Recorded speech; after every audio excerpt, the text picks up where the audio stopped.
Hello students. आज हम नया चैप्टर लेंगे जो कि है ह्यूमन न्यूट्रिशन के ऊपर। और ये वाला जो चैप्टर है ये एमएचटी सीटी में ही है 11th में। तो हम लोग स्टार्ट करते हैं। I am going to share a screen in front of you all so that we can understand the topics more clearly. Okay, now start करते हैं। तो बात कर रहे हैं हम ह्यूमन न्यूट्रिशन की। What do you mean by human, मतलब तो पता ही है। न्यूट्रिशन क्या है? वापस अगेन मैं आप लोगों से यही कहना चाहूंगी कि अगर TION लग जाता है यानी कि शन अगर मैंने लगा दिया तो इसका मतलब क्या है?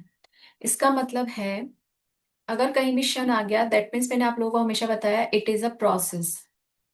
तो न्यूट्रिशन का मतलब होता है, ह्यूमन न्यूट्रिशन का मतलब a process in which we can utilize और absorb a particular substances of food which can construct our body for growth and repair. For growth and repair. तो जो भी कहीं टिश्यू ब्रेक होता है या कोई भी प्रॉब्लम होती है तो उससे रिपेयरिंग जो है वो कौन करता है? न्यूट्रिएंट्स करते हैं। और न्यूट्रिएंट्स के एब्जॉर्प्शन को ही हम बोलते हैं न्यूट्रिशन। ओके, अब देखिए न्यूट्रिशन होता क्या है तो दोबारा से देखते हैं। सम ऑफ प्रोसेसेस, एक तो ये क्या है? प्रोसेसेस का सम है, यानी एक प्रोसेस में नहीं होता, इसमें various variety of processes involve होते हैं। फूड को क्रश करना, उसको डाइजेस्ट करना, उसके बाद उसको एब्जॉर्ब करना, एसिमुलेट करना, और जो भी वेस्ट प्रोडक्ट है उसको फिर बॉडी से टॉक्सिन को रिमूव करना। तो ये सारी चीजें इसके अंदर आती हैं। अब देखिए इसमें होता क्या है कि by which an organism consume and utilize food substance, जैसा कि मैंने आपको बताया कि कंज्यूम करेंगे फूड को, अपटेक करेंगे और एब्जॉर्ब करेंगे। तो जो बॉडी सेल्स हैं वो सारी चीजें, ताकि वो जो है उनको न्यूट्रिशन मिल सके और वो प्रॉपरली वर्क कर सके, ATP का फॉर्मेशन हो सके। इस तरह से हमारी जो भी फिजियोलॉजिकल एक्टिविटीज हैं वो सारी की सारी फिजियोलॉजिकल एक्टिविटीज जो है वो एक्टिविटीज किस पे डिपेंड है? एनर्जी पे। और एनर्जी हमें किससे मिलेगी बच्चों? फूड से। ठीक है, तो अल्टीमेटली यही है हमारा न्यूट्रिशन। यानी न्यूट्रिशन अगर अच्छा होगा तो हमारे अंदर बॉडी में एनर्जी अच्छी होगी। डब्ल्यू ने WHO का फुल फॉर्म सबको पता है, वर्ल्ड हेल्थ ऑर्गेनाइजेशन ने डिफाइन किया है, intake of food considered in relation to body's dietary need. हर इंसान की एक डाइटरी नीड होती है, यानी किसी पर्टिकुलर इंसान को मान लो 2 चपाती काफी है, इनफ है, उसको एनर्जी मिल जाती है, लेकिन किसी को 4 से मिलती है। क्लियर है? उसमें डाइजेशन का प्रोसेस भी इन्वॉल्व होता है, वेराइटी ऑफ चीजें उसमें इन्वॉल्व हैं। तो अगर हम डाइट प्लान बनाए तो उसमें आपकी हाइट चाहिए, उसके लिए आपका वेट चाहिए, उसके लिए आपका मसल मास चाहिए, आप उसके लिए बॉडी मास इंडेक्स चाहिए, जिसमें कि काफी सारी चीजें हम कंसिडर करते हैं। इसमें आपका मसल गेन कितना होता है, बॉडी में मसल कितना है, फैट कितना है। देखो ये हो सकता है कि एक पर्सन जो है उसका वेट है 50 kg, दूसरे पर्सन का भी 50 kg है, लेकिन दोनों में डिफरेंस क्या है? इसमें फैट टिश्यूज ज्यादा हैं और इसमें जो है प्रोटीन यानी मसल मास ज्यादा है। तो कौन सबसे ज्यादा फिट होगा? यही होगा ऑब्वियसली, क्योंकि फैट जो है वो अननेसेसरी फैट जो है वो आप लोग आपके लिए वो ज्यादा इंपॉर्टेंट नहीं है। क्यों? क्योंकि फैट जो है एक तो वो सबसे लास्ट में आपकी बॉडी एनर्जी की तरह उसको यूज में लेगी। ठीक है, और जो प्रोटीन है वो प्रोटीन जो है वो बहुत सारी चीजें करेगा, यानी कि बॉडी का आपका रिपेयर करेगा।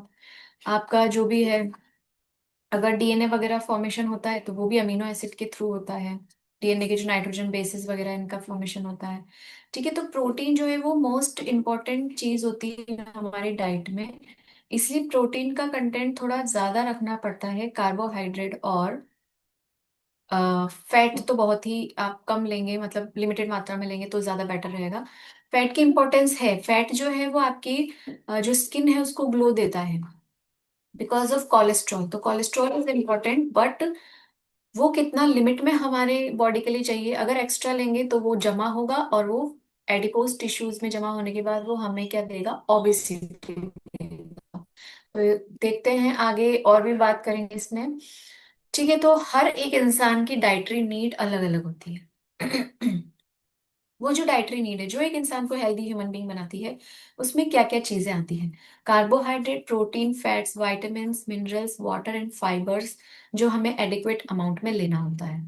फाइबर्स हमें मिलेगा ग्रीन वेजिटेबल्स से, एंड सैलेड से, एंड फ्रूट्स से।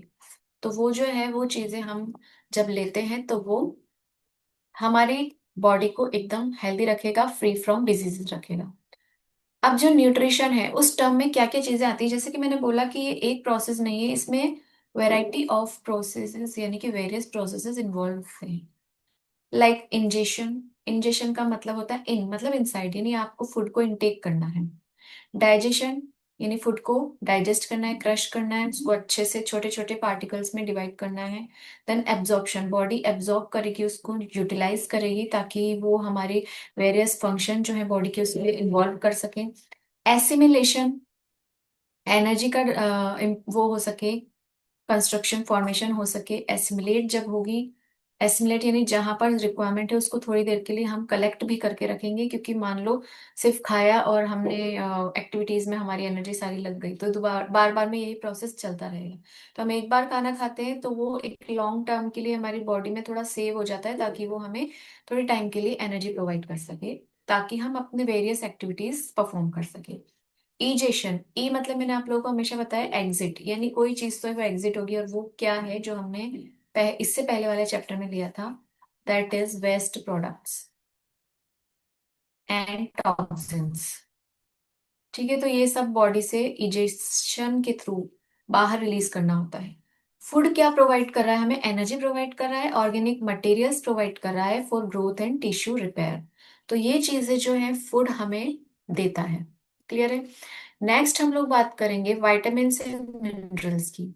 तो देखो, विटामिन एंड मिनरल्स जो है हमें ट्रेस अमाउंट में चाहिए होता है, but they play a very crucial role in our development and keeps us healthy. तो हमें हेल्दी रहना है तो उसमें हमें vitamin and minerals trace amount में ही लेना है जितना हमें रिक्वायरमेंट है, लेकिन लेना जरूरी है।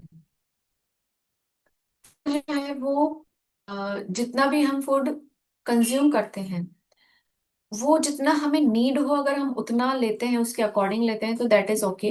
बट अगर हम उससे ज्यादा ठूस लेते हैं कि आज हमारी फेवरेट सब्जी बनी है, चलो भाई आज तो ज्यादा खाना खाएंगे, आज दो की जगह चार चपाती खाएंगे, तो दैट इज नॉट राइट। तो हमें कैपेसिटी पता होनी चाहिए कि हमारी बॉडी को रिक्वायरमेंट कितनी है। नेक्स्ट आता है डाइजेशन। डाइजेशन जो है, जैसे कि मैंने आपको बताया कि क्रशिंग ऑफ फूड होगा, तो यानी जब क्रश हो रहा है दैट मीन्स कॉम्प्लेक्स मॉलिक्यूल जो है वो सिंपल मॉलिक्यूल में या सिंपल सब्सटेंसेस में कन्वर्ट हो जाएंगे। ठीक है, उनमें मैकेनिकल फोर्सेस लगेंगे, उनमें केमिकल फोर्सेस लगेंगे, यानी कि मैकेनिकल प्रोसेसेस आएंगे, पहले क्रशिंग वगैरह आएगा, वो सब हम आगे डिटेल में बात करेंगे। तो कॉम्प्लेक्स नॉन डिफ्यूजिबल है, कॉम्प्लेक्स है तो वो डिफ्यूज नहीं हो सकता हमारी प्लाज्मा मेम्ब्रेन के थ्रू।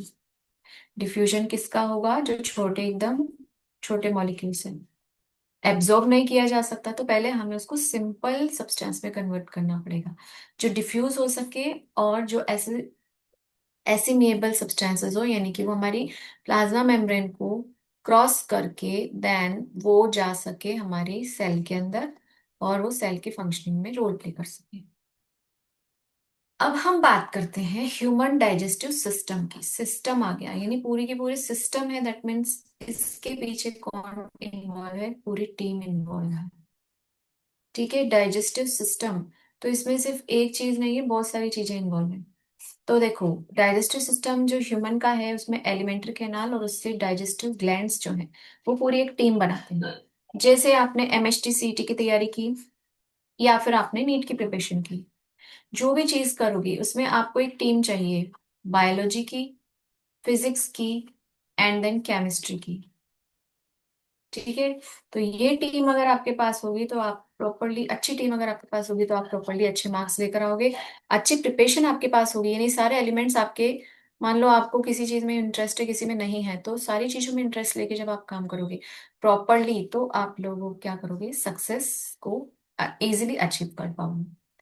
तो बात करते हैं बच्चों एलिमेंट्री कैनाल के बारे में। एलिमेंट्री कैनाल क्या है? It's a long tubular structure आपने देखा होगा, बिल्कुल ट्यूब लाइक, ट्यूब ट्यूब है, पूरा ट्यूब का हुआ है। ठीक है, स्टमक आएगा, ये आएगा, वो आएगा, सब क्या है, ट्यूब से। लॉन्ग ट्यूबुलर स्ट्रक्चर है, माउथ से स्टार्ट होके एंड कहाँ होगा, एनस पे। ये इस पे क्वेश्चन आ जाता है, कितना मीटर लॉन्ग है, 8 to 10 मीटर है। क्या क्या होगा, माउथ होगा, जिसमें जिसको माउथ को हम ओरल भी कहते हैं या बकल कैविटी कहते हैं, जो अंदर की हमारी कैविटी है। और ये एक फ्लैशी लिप्स से सराउंडेड रहता है हमारा माउथ। वॉल्स किसकी बनी होती है, चिक्स की बनी होती है। और रूफ पे जो होता है हमारे, उसको बोलते हैं पैलेट, हिंदी में बोलते हैं तालवा। ठीक है, और इंग्लिश में बोलोगे पैलेट। और जो फ्लोर है, फ्लोर पे कौन प्रेजेंट होता है, टंग। यानी एक मकान के जैसा बन गया, एक रूम बन गया, जिसमें वॉल्स है चीक, रूफ है पैलेट, एंड टंग है फ्लोर। जो भी हमारी बकल कैविटी है वो किससे लाइन अप होती है, म्यूकस मेम्ब्रेन से। तो सेलाइवा कैसे सिक्रेट हो रहा है, सेलाइवा ही उसको जो म्यूकस है उसको नमी रखने के लिए, हमारे माउथ को ड्राई होने से बचाता है, इसीलिए म्यूकस मेम्ब्रेन जो है उसमें प्रेजेंट होती है, जो कि एक्स्ट्रा म्यूकस सिक्रेट करती रहती है अलॉन्ग विद सेलाइवरी ग्लैंड्स। ठीक है, तो सेलाइवरी ग्लैंड्स जो है वो भी बकल कैविटी में ओपन होते हैं।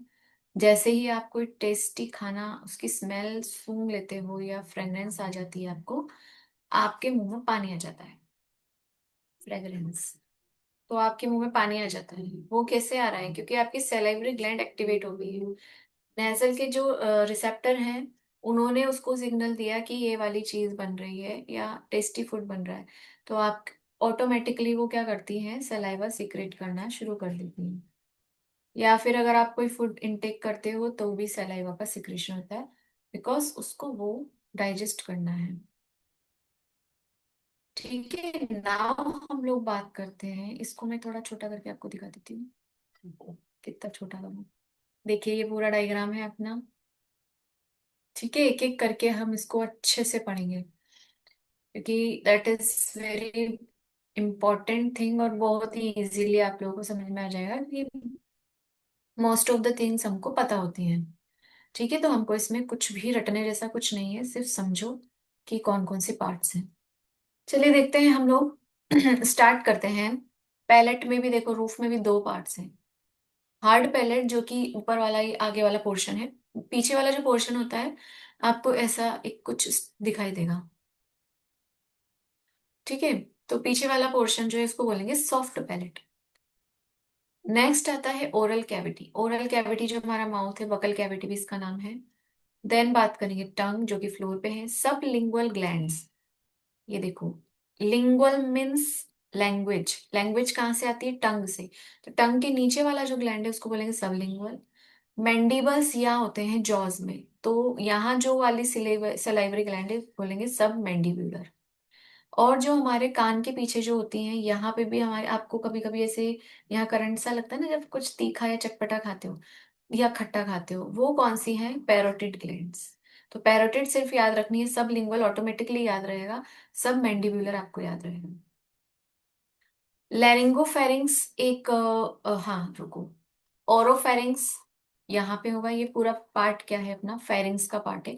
ओरो मतलब ऊपर वाला पार्ट, एंड लैरिंगोफेरिंग्स जो लैरिंग के पास, लैरिंग्स के पास वाला पार्ट है फेरिंग्स का, उसको लैरिंगोफेरिंग्स, यानी दोनों चीजें इसमें इन्वॉल्व है।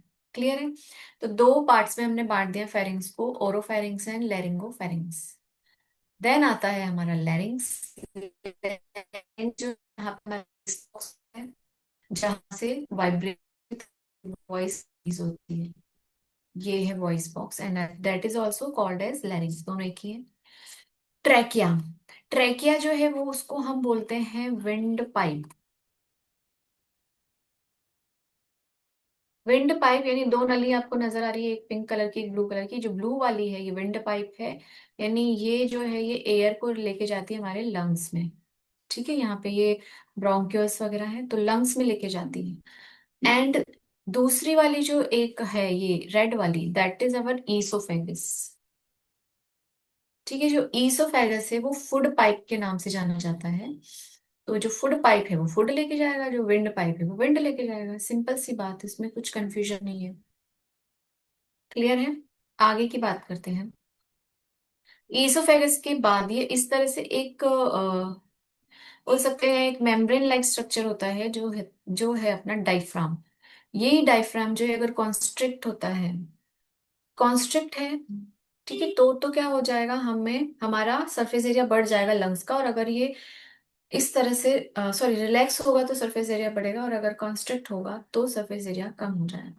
तो ये हम जब रेस्पिरेशन वाला पार्ट पढ़ेंगे तो उसमें आता है कि इस तरह से जो है वो लंग्स की कैपेसिटी को, उसको उसके सरफेस एरिया को ही बढ़ाता है। देन आता है हमारा लीवर। ठीक है, तो जो लीवर है वो क्या कर रहा है, यहाँ पर है ये हमारा liver. It's largest gland of our body. Then liver का दोस्त है छोटा, छोटा दोस्त है छोटा सा, इसको प्रोटेक्ट करता है, दोनों एक दूसरे की हेल्प करते हैं, गैल ब्लैडर। देन आता है ये जो ईसोफेगस है, ये तो ग्लैंड से, ये अलग से इनमें कंबाइंड है। तो ये अपने अपने जो सिक्रेशन है वो सेंड करती रहती हैं ताकि डाइजेशन हो सके। एंड देन ये ईसोफेगस है, ये कंबाइंड होता है मैं स्टमक से, स्टमक में ओपन होता है। स्टमक के पार्ट्स के बारे में भी हम लोग बात करेंगे। देन ये पास में स्प्लिन होता है, स्प्लिन में हमारे इम्यून सेल्स का प्रोडक्शन होगा। ड्यूडेनम ये इसका ही पार्ट है स्टमक का, जो हम लोग अभी बात करेंगे। देन फिर आता है कॉमन बाइल डक्ट। तो जो कॉमन बाइल डक्ट है उसको एक बार देख लीजिए, और ऊपर करें, सॉरी, ओके, थोड़ा सा छोटा। देखो कॉमन बाइल डक्ट जो है वो क्या कर रही है वो देखते हैं। ये जो बाइल डक्ट है कॉमन वाली, ये देखो, ये इधर लीवर से भी कनेक्टेड है और ये इधर स्टमक से भी कनेक्टेड होती है। ठीक है, पैनक्रियाज होता है, देन हमारे पास होता है लार्ज इंटेस्टाइन, स्मॉल इंटेस्टाइन। तो पहले तो ये ओपन होगी स्मॉल इंटेस्टाइन में। ठीक है, स्मॉल इंटेस्टाइन ये रही हमारी, बहुत सबसे लंबी है, ये सबसे लॉन्गेस्ट ऑर्गन है। देन आता है हमारा लार्ज इंटेस्टाइन। लार्ज इंटेस्टाइन जो है ये वाला स्ट्रक्चर है, इसको उन्होंने मेंशन नहीं किया। इसी के पार्ट्स है ascending colon, descending colon, caecum. इसके बारे में भी बात कर, सिग्मोइड कॉलॉन एस शेप का होता है ये। ठीक है, देन ये जेजुनम ड्यूडेनम, ये जो है जेजुनम ही दिया हुआ है उसमें। ट्रांसफर कॉलॉन भी लार्ज इंटेस्टाइन का पार्ट है, ये स्मॉल का पार्ट है। एंड देन आ जाता है हमारा वर्मिफॉर्स अपेंडिक्स, ये इलियम, जेजुनम, और तीसरा वाला पार्ट नहीं दिया हुआ। चलो देख लेंगे अभी अपन। देन आता है रेक्टम। रेक्टम ओपन हो जाएगा फाइनली एनस में, जो कि फाइनली जो भी एक्सक्रेटा है वो रिलीज। देखो बच्चों को कंफ्यूजन होती है, यूरिनेशन यानी पासिंग ऑफ यूरिन वो कौन करेगा, वो काम होगा किडनी में। ठीक है, जो एक्सक्रेटा है यानी जो सॉलिड एक्सक्रेटा है हमारा, दोनों ही एक्सक्रेटा है, लेकिन ये लिक्विड एक्सक्रेटा है और ये है सॉलिड। तो जो सेमी सॉलिड एक्सक्रेटा होता है वो लार्ज इंटेस्टाइन के थ्रू, रेक्टम के थ्रू, एनएस के थ्रू जो है वो out of the body release होगा। क्लियर है, तो दोनों ही चीजें अलग अलग हैं, दोनों एक्सक्रेटा है लेकिन दोनों का काम अलग है। ठीक है, यानी कि मतलब जो फॉर्मेशन होगा दोनों का वो अलग जगह होगा। नेक्स्ट हम बात करते हैं टीथ की। टीथ, टीथ जो है वो आपको आपके फेस को एक अच्छा शेप प्रोवाइड करता है और आपको गुड स्माइल प्रोवाइड करता है, ये तो इसका हुआ बेसिक रोल। अब हम बात करेंगे 32 टीथ हमारे बकल कैविटी में प्रेजेंट होते हैं एक एडल्ट ह्यूमन बींग में। तो जो डेंटिशियन है वो टीथ को कैसे डिस्क्राइब करेगा, थिकोडोंट, डाइफोडोंट एंड हीट्रोडोंट। अब इनके मीनिंग क्या होते हैं, थिकोडोंट का मतलब होता है कि हमारे जो दांत हैं वो मसूड़ों में फिक्स होते हैं, इसी को हम बोलते हैं थिकोडोंट, यानी सॉकेट्स में प्रेजेंट है। इसके बाद जॉ जो जो अपने जॉ बोन्स होते हैं, ठीक है, उसको बोलते हैं अपन गोम्फोसिस टाइप का जॉइंट है। इस पे क्वेश्चन आ जाता है, याद रखना। हमारे जो लाइफ टाइम है उसमें दो तरह के टीथ आते हैं, दो बार टीथ आते हैं, एक तो मिल्क टीथ होते हैं, एक परमानेंट टीथ होते हैं। तो इसलिए दो बार जो हमारे दांत आते हैं, इसलिए हमारे दांतों को बोला गया है डाइफोडोंट डेंटिशन। नेक्स्ट जो है चार तरह के दांत हमारे हमारे जो माउथ बकल कैविटी प्रेजेंट होते हैं, इसलिए हीट्रो। हीट्रो मतलब डिफरेंट, तो कितने डिफरेंट टाइप के हैं, फोर डिफरेंट है। Incisor, canine, premolar and molar. तो इस तरह के चार तरह के दांत जो हैं हमारे माउथ में बकल कैविटी में प्रेजेंट होते हैं। That's why we call them heterodont, इनकी जो शॉर्ट फॉर्म है वो कभी कभी पूछ ली जाती है, तो उस तरह से भी अगर क्वेश्चन आए तो आपको कंफ्यूज नहीं होना है। I incisor, canine, premolar and molar. Clear है। नेक्स्ट, जो हाफ ऑफ अवर जो जॉ है, ऊपर का हाफ एंड नीचे का हाफ, तो हम एक ही हाफ को, यानी टोटल कितने हो गए 4, ऊपर के हाफ 2 और प्लस 2 नीचे के हाफ, तो यानी टोटल हो गए 4 हाफ्स, हमको 4 पार्ट्स में हमको डिवाइड करना है। तो इसमें देखो हमने फॉर्मूला निकाला है 2 1 2 3, 21 23, ऐसे याद रख सकते हो। 22 को हमने गायब कर दिया। 2 1 2 3 2 1 2 3, यानी ऊपर भी 2 1 2 3, नीचे भी 2 1 2 3 और इधर भी 2 1 2 3 और नीचे की साइड भी 2 1 2 3। क्लियर है। इनका जो फॉर्मूला है ये कैसे याद रखेंगे, incisor, canine, premolar and molar, यानी 2 इंसीजर हैं, एक कैनाइन है इधर हाफ में, और वैसे ही इधर भी होगा और नीचे की तरफ भी होगा। यानी कि टोटल अगर हमने किया तो ऊपर कितने हो गए, 2 1 2 3, कितने हुए 3, और 3 6 7 8। ठीक है, ऊपर 8 इंटू 2 कर देंगे, और नीचे भी 8 इंटू 2 अगर हमने किया, कितना हुआ 16, नीचे भी 16। अब 16 को 16 से प्लस किया तो कितना हो गया 32, यानी टोटल 32 दांत हमारे माउथ में प्रेजेंट होते हैं। बहुत ही सिंपल फॉर्मूला है, बस 2 1 2 3 याद रखो, और हाफ में ऊपर, ऊपर हाफ में एक याद रख लो। देन हम स्ट्रक्चर देखेंगे, टूथ की एनाटॉमी देखेंगे, तो उसमें क्या दिखता है हमको, 2 पार्ट्स में हमने डिवाइड किया है, एक तो क्राउन और दूसरा है रूट। रूट वाला पार्ट जो है वो हमारा सॉकेट्स के अंदर प्रेजेंट होता है। क्राउन वाला पार्ट जो ऊपर दिखता होता है व्हाइट वाला, वो है क्राउन वाला जो पार्ट है, उसमें कौन कौन है, इनेमल एंड डेंटाइन। ठीक है, पल्प वाला आधा पार्ट जो है क्राउन में आएगा और बाकी का पार्ट रूट में चला जाएगा, तो दोनों को कनेक्ट करके रखता है पल्प। देन आता है गम्स, जो कि हमारे मसूड़े हैं, उनको हम बोलते हैं। बोन्स भी अंदर छोटी छोटी प्रेजेंट होती हैं हमारे मसूड़ों के अंदर। एंड देन जो कि उसे टफ रिजिडिटी प्रोवाइड करती है। रूट कैनाल प्रेजेंट होती है, ये इस तरह की एक रूट कैनाल होती है जो कि सेंसिटिविटी प्रोवाइड करती है हमारे दांतों को। ठंडा लगना, तीखा लगना, खट्टा लगना, वो सब यहीं से पता चलता है, क्योंकि ये जुड़ी होती है नर्व से और ब्लड वेसल्स से। तो ये पूरा स्ट्रक्चर हमारा टूथ का, ये टूथ की एनाटॉमी बहुत ही इजी है, आज आप लोग उसको कर लोगे याद। ठीक है। इसके बाद आता है अपना, टूथ को हमने किस तरह से डिवाइड किया है वो हम देख लेंगे। तो देखो, tooth is called as crown. Crown वाला पार्ट जो कि प्रोजेक्ट आउट होता है इससे, गम से, यानी कि जो दिखता है वही वाइट वाला पार्ट जो है, वाइट वाला। रूट जो है वो 2/3 प्रोजेक्शंस की बनी हुई होती है, गम्स में एंड एम्बेडेड होती है, घुसी हुई होती है। और जो नेक वाला पार्ट है वो बहुत ही छोटा सा पार्ट होता है जो कि क्राउन और रूट को कनेक्ट करके रखता है, तो बिल्कुल नेग्लिजिबल पार्ट है। इनेमल जो है वो एक हार्डेस्ट कवरिंग है जो कि हमारे दांत को कवर करके रखता है, इसके ऊपर की कवरिंग है, और ये जैसे जैसे घिसती जाती है, कैल्शियम फॉस्फेट और कैल्शियम कार्बोनेट की बनी होती है। तो ये किसी किसी के दांतों में आपने ऐसे गड्ढे देखे होंगे, वो क्योंकि इनेमल उसका अच्छा नहीं है, अच्छे से कवर अप नहीं है, तो दैट मीन्स वो दांत जो होते हैं वो वीक होते हैं, उसमें कैल्शियम फॉस्फेट और कैल्शियम कार्बोनेट की कमी होती है।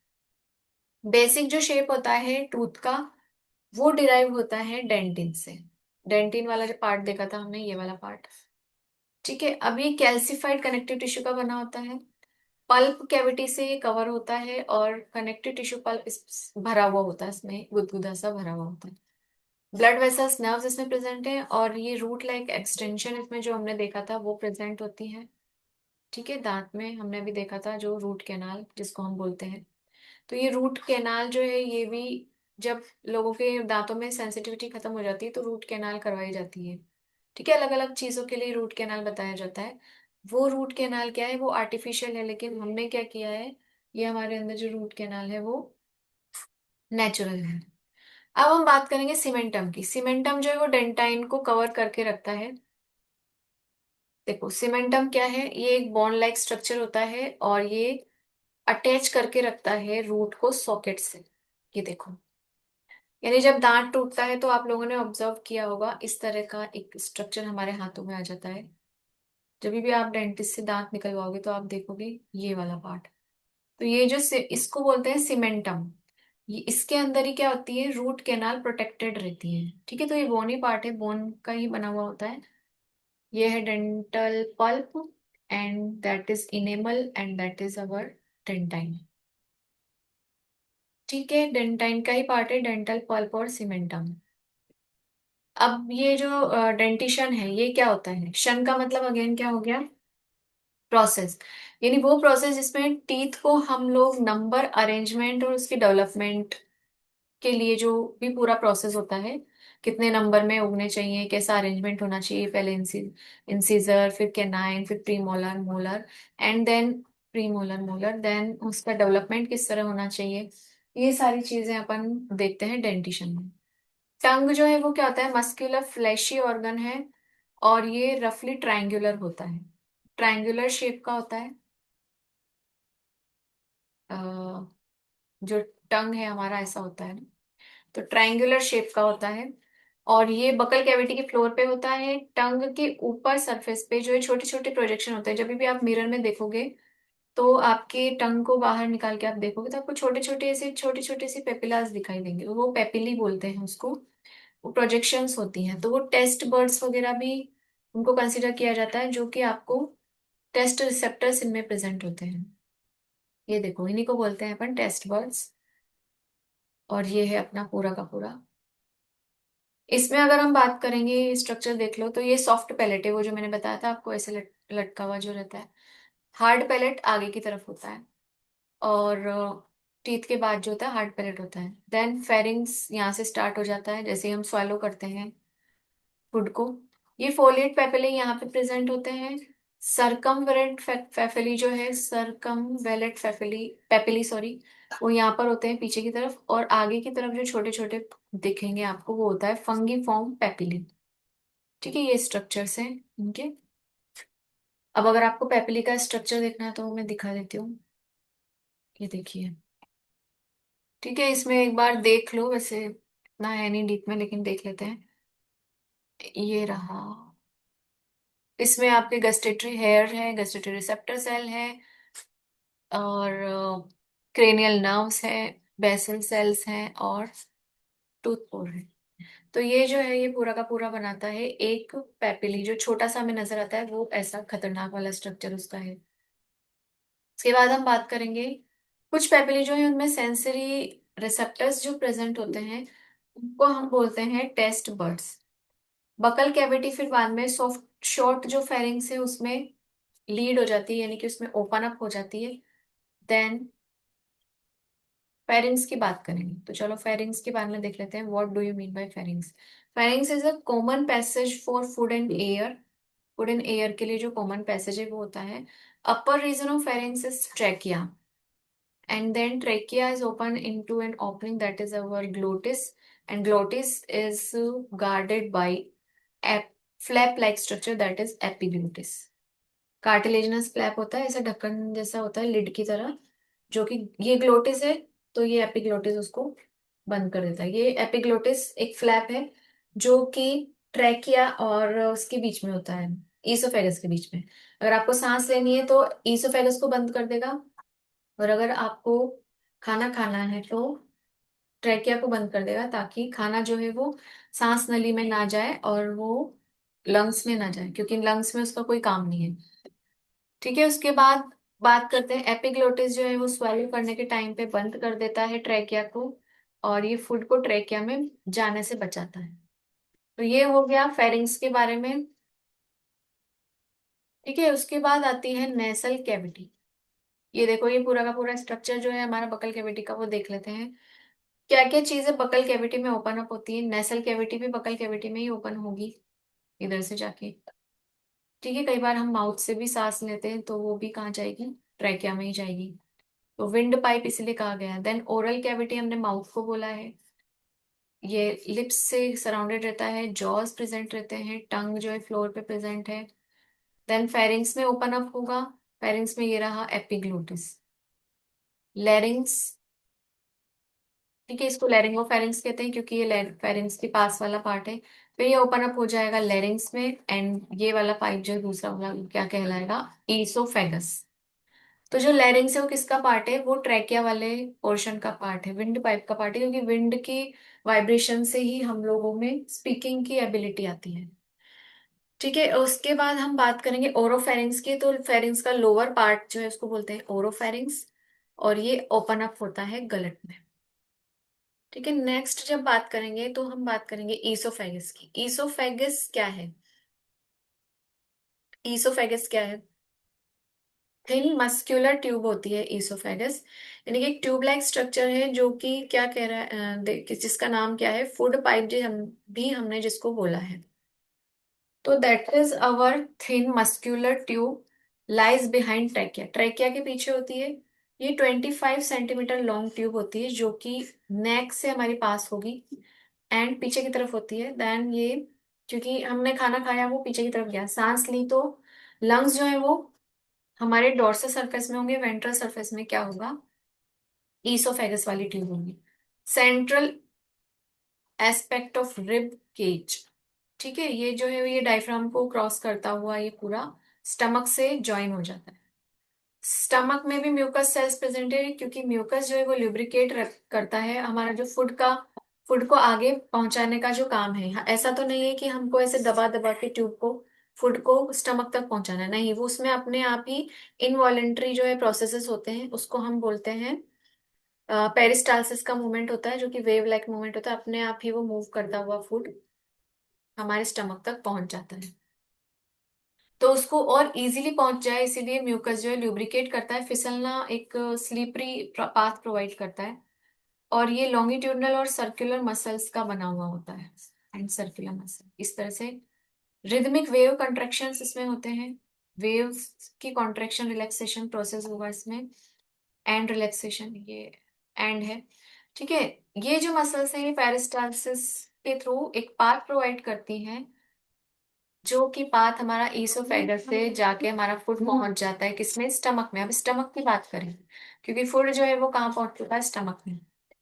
ये कहाँ प्रेजेंट होता है, ये अपर लेफ्ट पोर्शन में, एब्डोमिनल कैविटी के अपर लेफ्ट पोर्शन में होता है, जे शेप का होता है, इस तरह का जे शेप का स्ट्रक्चर है, जे से ही बनता है। ठीक है, उसके बाद इसकी लेंथ 25 to 30 सेंटीमीटर है। लेंथ सबकी याद रखना, इस पे क्वेश्चन आ जाते हैं। दो रीजन में डिवाइडेड है, लोअर एंड अपर। लोअर जो है वो कार्डियक रीजन है, और sorry upper cardiac and lower is pyloric. इसकी भी हम ट्रिक बताएंगे अभी आपको याद करने की, देखते हैं, देखिए। ठीक है, तो ये है हमारा स्टमक। स्टमक यानी कि ये आई ईसोफेगस फूड को लेके आया, इसके पार्ट्स देख लो, fundus, cardiac, body and pylorus. ये जो ड्यूडेनम है ये स्मॉल इंटेस्टाइन का पार्ट आ जाता है। ठीक है, तो कैसे याद करेंगे, हम लोग याद करेंगे इसको एफ, एक minute, F C B P. इसके लिए मैंने एक छोटी सी स्टोरी बनाई है। ये कर हमें फन करना था, तो फन करने के लिए हम कहाँ गए, कार में बैठे, कार राइड के लिए गए। तो कार राइड में जो है जब हम फन कर रहे थे तो क्या हुआ, हमारी जो बॉडी है वो भी मूव करने लगी, और बॉडी में मूवमेंट हुआ। देन पाइलोरस, पाइलोरस तो याद रह जाएगा, ये लास्ट में है। तो ये सीक्वेंस याद, फन कार्डियक कर रहे थे, कार में बैठे करने की हुई, लास्ट इज पाइलोरस। ये सीक्वेंस, ये यहाँ का सरफेस एरिया लार्ज है और यहाँ का स्मॉल है। हाँ, एक चीज है, गैस्ट्रो ईसोफेगल जंक्शन का क्या, जंक्शन पॉइंट का मतलब होता है जहाँ दो चीजें मिलती हैं, यानी जहाँ मीटिंग पॉइंट है ईसोफेगस और किसका,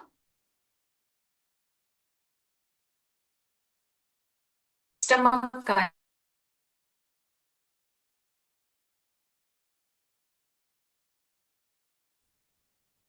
आपको ये टर्म्स याद समझ में आ गई, मीनिंग समझ में आ गया तो आपको इजीली याद हो जाएगा। देन आता है हमारा स्टमक का पार्ट जो कि है हमारा कार्डियक।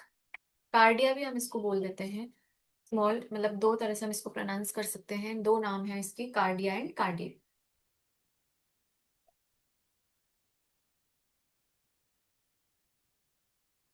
कार्डियक मसल्स किस में होती है, हार्ट में। तो कार्डी कार्डियक जो है वैसे तो हम लोग टर्म यूज करते हैं हार्ट के लिए, लेकिन चूंकि ये स्टमक का एक स्मॉल पार्ट भी है, तो इसका नाम कार्डियक ही क्यों रखा गया? इसीलिए रखा गया क्योंकि ये देखो, सबसे एक तो ये सबसे पहला वाला पार्ट है, ठीक है। यस, डायग्राम में हमने जो है रॉन्ग पढ़ लिया। कार्डियक पहले आएगा, उसके बाद fundus, and then body, and then pylorus. तो हम कार में जा रहे थे, फन करते हुए बॉडी हिली एंड देन पाइलोरस। CFBP इसका राइट सीक्वेंस है, ठीक है, इसको करेक्ट कर लीजिएगा। नेक्स्ट जो बात करेंगे हम, इसको कार्डियक क्यों बोला गया? क्योंकि इसमें स्फिंक्टर्स होते हैं। स्फिंक्टर यानी कि यहीं से जो है इसमें सर्कुलर इस तरह की मसल्स प्रेजेंट होती है, जो कि जरूरी होती है किसके लिए? डाइजेशन के लिए। तो यहीं से वेव जो है वो उठेगी, जैसे कि हमारे हार्ट में भी वेव्स होती हैं।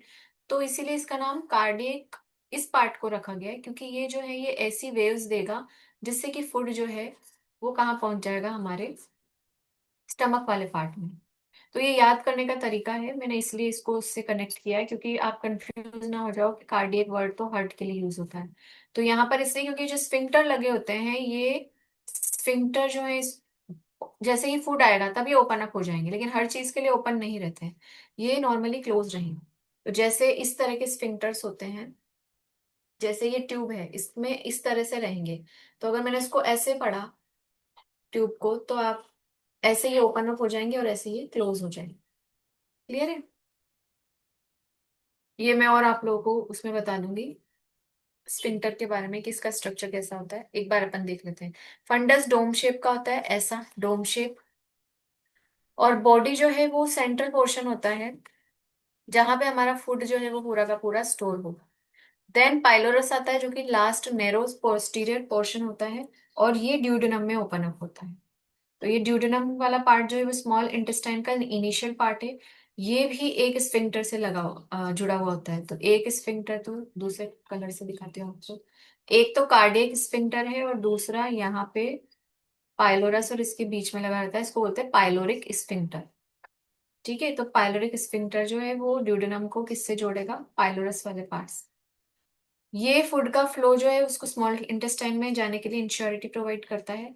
एंड देन जो भी स्टमक हमारे फूड जो स्टमक में हमारा फूड जो स्टोर रहता है, वो हमको क्या देता है? जस्ट उसको स्टोर रखने का काम इसीलिए किया गया है ताकि हमको सेटिस्फेक्शन मिल सके, हमें हंगर थर्स्ट जो है वो हमारी हंगर जो है वो हमारी स्टॉप हो सके। क्योंकि अगर वो खाली हो जाएगा तो दोबारा से फिर हमको क्या लगने लगेगी? भूख लगने लगेगी।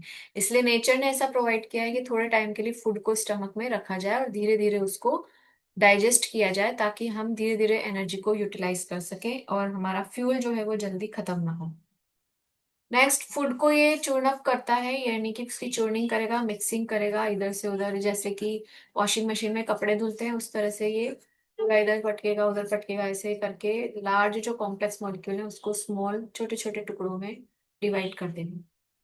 इसको मिक्स करने का काम कौन करता है? Gastric juice.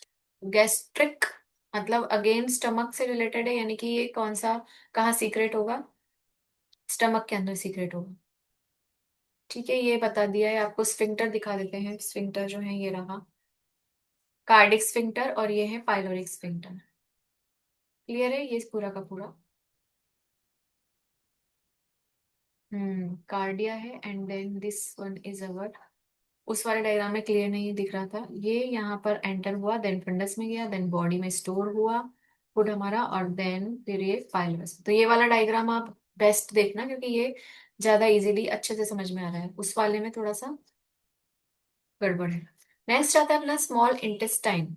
तो स्मॉल इंटेस्टाइन जो है वो 6 मीटर लॉन्ग है, एंड उसका 2.5 सेंटीमीटर वो ब्रॉड होता है। कॉइल्ड ट्यूब लाइक स्ट्रक्चर है एब्डोमिनल कैविटी में, इस तरह से कॉइलिंग फॉर्म में रहता है। ठीक है, और ये मीजेंट्रीज का फॉर्मेशन करता है। ठीक है, मीजेंट्रीज से ये हेल्ड, मीजेंट्रीज का मतलब क्या है? जैसे लार्ज इंटेस्टाइन जो है वो इसको इस तरह से कवर करके रखेगा,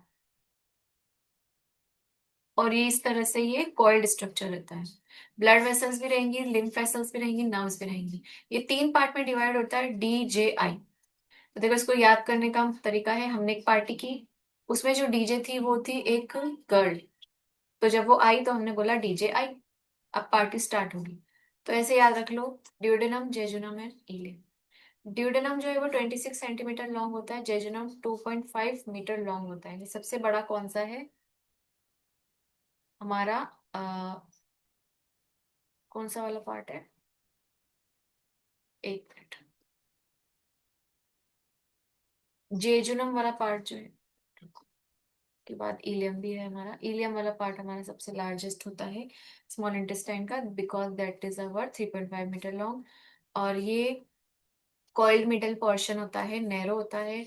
ये हाईली कॉइल्ड है, इलियम हाईली कॉइल्ड होता है, थोड़ा सा ब्रॉड होता है जेजुनम के कंपैरिजन में। और इस सिकम में जाके फिर जैसे ट्यूब आई, अब वो थोड़ा ब्रॉड होता जाएगा और देन वो एंटर हो जाएगा लार्ज इंटेस्टाइन में, कन्वर्ट हो जाएगा। इसलिए ये वाला पार्ट जो थोड़ा सा ब्रॉड होता है।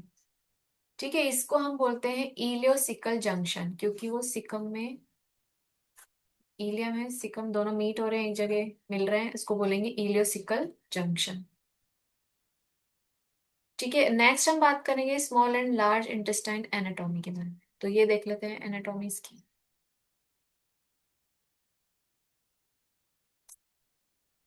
ओली बार,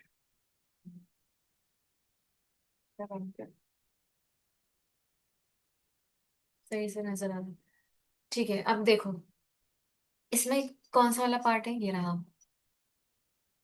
sigmoid ascending colon, transfer colon, and then rectum, cecum, and then anus में ओपन हो जाएगा। Small intestine, duodenum, jejunum, ileum, DJI। इसमें जो है, इसमें ये वाला जो पार्ट है ये क्या है, caecum, colon, rectum, CCRA। Anus भी इसी का पार्ट होता है। तो हमारे जो एक फ्रेंड है उसका नाम है CC, उसको हमें बुलाना है, शॉर्ट में बोलते हैं। तो CC को बुलाना है तो हम बोलेंगे CC, मतलब नाम रख देते हैं कुछ भी, चेतन चौधरी रख देते हैं चलो इसका नाम। तो हमें चेतन चौधरी को बुलाना है, हम इतना बड़ा नाम तो नहीं लेंगे ना, तो हम क्या करेंगे, इसको CC बोलेंगे शॉर्ट में। उसको हमें बुलाना है, हम क्या बोलेंगे, CCRA, उसको बुला रहे हैं। ठीक है, तो ये याद करने का तरीका है, caecum, colon, rectum, anus. Colon के भी पार्ट होते हैं, sigmoid part, ascending part and transferred part, यानी कि सेट, ये बैठा हुआ है, सिग्मोइड, असेंडिंग एंड ट्रांसफर्स। तो ये तरीके हैं जिस निमोनिक्स है, जिस तरह से आप लोग इनके नाम जो इजीली याद रख सकते हो। अपेंडिक्स सिकम का ही पार्ट होता है, एक छोटा सा निकला हुआ वर्मीफॉर्म। अपेंडिक्स इसलिए इसे कहा जाता है क्योंकि ये कीड़े की शेप का होता है, वॉर्म के शेप का होता है, इसलिए वर्मीफॉर्म अपेंडिक्स बोलते हैं। नेक्स्ट लार्ज इंटेस्टाइन की हम बात करेंगे। लार्ज इंटेस्टाइन क्या होता है, इलियम लार्ज इंटेस्टाइन में ओपन अप हो जाएगा। इसकी लेंथ होती है 1.5 मीटर। सबसे लॉन्गेस्ट ट्यूब अगर पूछी जाएगी तो आप बोलोगे इलियम, दैट इज 3.5 मीटर। ठीक है, अब ये जो वाइडर होता है डायमीटर में, शॉर्टर होता है स्मॉल इंटेस्टाइन से, इसकी लेंथ जो है शॉर्ट होती है लेकिन डायमीटर में बड़ा होता है। Caecum, colon, rectum, anus, CCRA। Caecum small blind sac like structure है, और ये जंक्शन पॉइंट होता है इलियम और कोलोन का। 6 सेंटीमीटर लेंथ होती है इसकी, और इसमें सिम्बायोटिक माइक्रो ऑर्गेनिज्म प्रेजेंट होते हैं जो कि हमें डाइजेशन करने में हेल्प करते हैं। डाइजेशन जो भी फूड का हो गया, एब्जॉर्प्शन वो ज्यादा करेंगे। तो बोलते हैं गुड बैक्टीरिया, वो गुड बैक्टीरिया कहाँ पे प्रेजेंट होते हैं, हमारे सिकम वाले पार्ट में। ठीक है, जो कि विटामिन B12 का सिंथेसिस करेंगे। Vitamin B12 is very essential because it plays role in controlling our nervous system. Basically, बहुत सारी चीजें काम ये करता है, लेकिन nervous system is very important part of our body. तो ये इसको कंट्रोल करता है, that's why it is very very essential, and इसके लिए हमें गुड बैक्टीरिया चाहिए बॉडी में। ठीक है, तो उसके लिए जब हम एंटीबायोटिक लेते हैं तो वो क्या करता है, गुड बैक्टीरिया को किल करता है, इसलिए डॉक्टर बोलते हैं कि एंटीबायोटिक कम ली जाए, पेन किलर्स कम लेनी चाहिए। नेक्स्ट हम बात करते हैं, अपेंडिक्स वेस्टिजियल ऑर्गन माना जाता है ह्यूमन बीइंग में, क्योंकि ये हर्बीवोरस एनिमल्स में सेलुलोज के डाइजेशन का काम में आता है, और हम तो चारा खाते नहीं है, तो सेलुलोज का डाइजेशन हमें जरूरी नहीं है, इसलिए ये रिड्यूस फॉर्म में प्रेजेंट होता है। कॉलोन लेकिन इसका इंपॉर्टेंट रोल है, बट वेस्टिजियल इसलिए बोला गया है क्योंकि ये जो मेन रोल इसका है सेल्यूलोज को डाइजेस्ट करने में, वो ये नहीं करता है। नेक्स्ट है सिकम, ओपन अप होता है कोलोन में। ठीक है, सिकम कोलोन में बन गया, कोलोन ट्यूब लाइक स्ट्रक्चर है। Ascending sigmoid colon, ascending colon and transfer colon, ये तीन इसके पार्ट्स हैं। कई कई जगह पर ये एसेंडिंग, ट्रांसफर और डिसेंडिंग के नाम होता है। टीडी है ना, कई जगह इस तरह से भी दिया हुआ रहता है। तो सिग्मोइड की जगह आपको मिलेगा फिर डिसेंडिंग। नेक्स्ट है कॉलोन, जो है वो इंटरनली म्यूकोसल मेम्ब्रेन से ये लाइन अप होता है।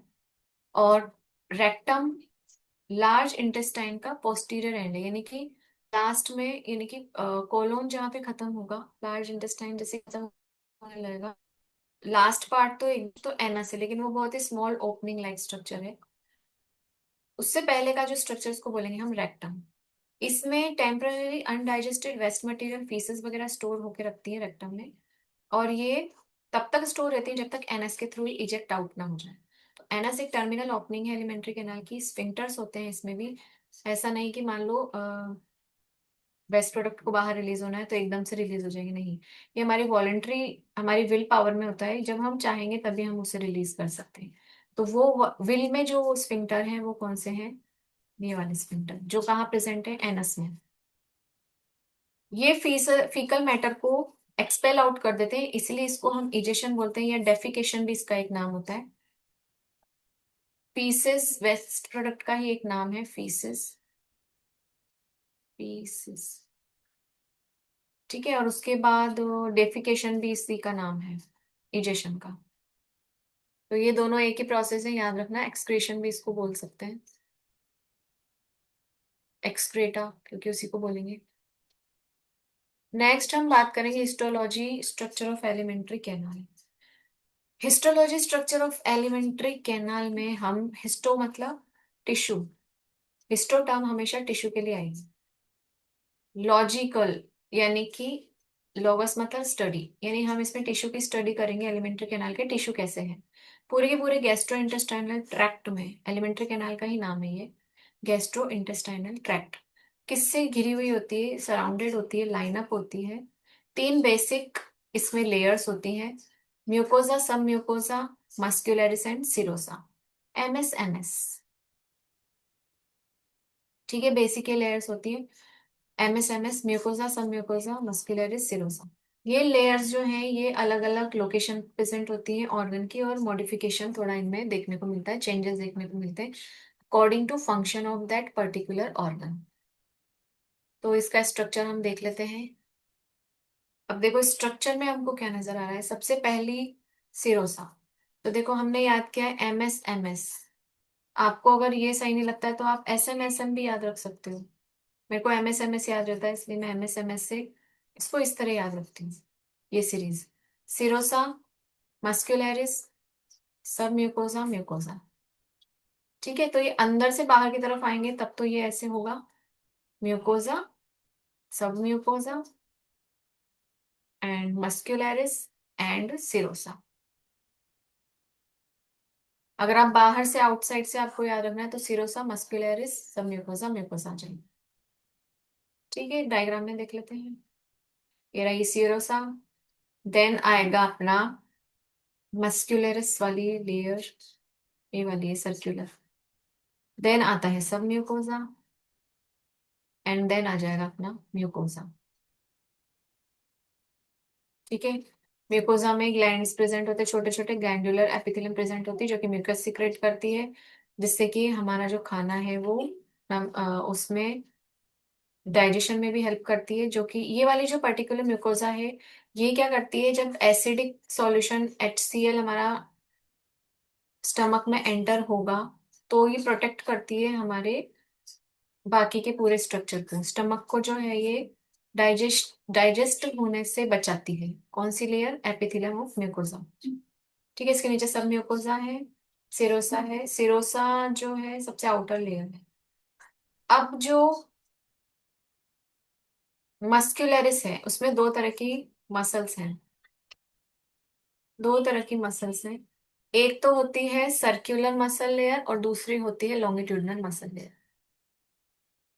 शायद ही चल जाए, देखते हैं।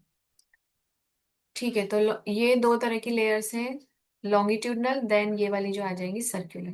तो लॉन्गिट्यूडनल तो इस तरह से होंगी इसलिए वो पतली लेयर है, और सर्कुलर ऐसे रहेंगी राउंड शेप में इसलिए वो कैसी है, थोड़ा वाइड है। ये हो गया histology of alimentary canal. Next हम लोग बात करेंगे म्यूकोसा की। अब एक एक करके इनकी लेयर्स के बारे में बात करते हैं। म्यूकोसा जो है वो एलिमेंट्री कैनाल के ल्यूमन को कवर अप करके रखती है, और इसमें गॉबलेट सेल्स होते हैं जो कि म्यूकस सीक्रेट करते हैं।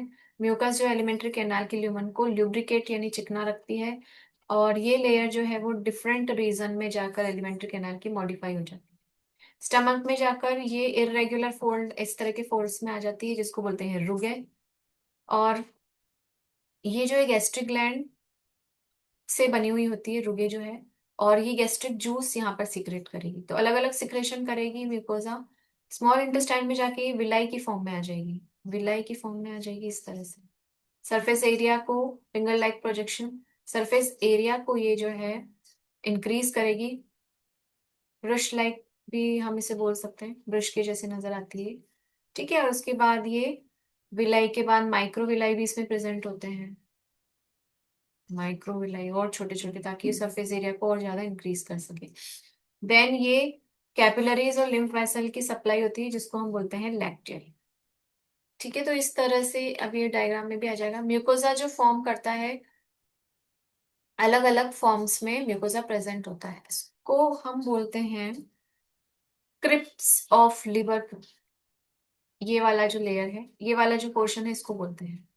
तो ये बेस पोल वाला पोर्शन होता है विलाई का, जहां से ये देखो microvilli then villi then again microvilli, इस तरह से क्या सरफेस एरिया को ये इंक्रीज करती है।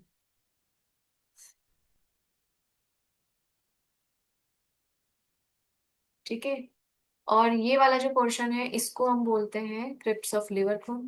ये है अपना विलाई, इसमें ही प्रेजेंट होती है लिम्फ वेसल जिनको हम बोलते हैं लैक्टियल।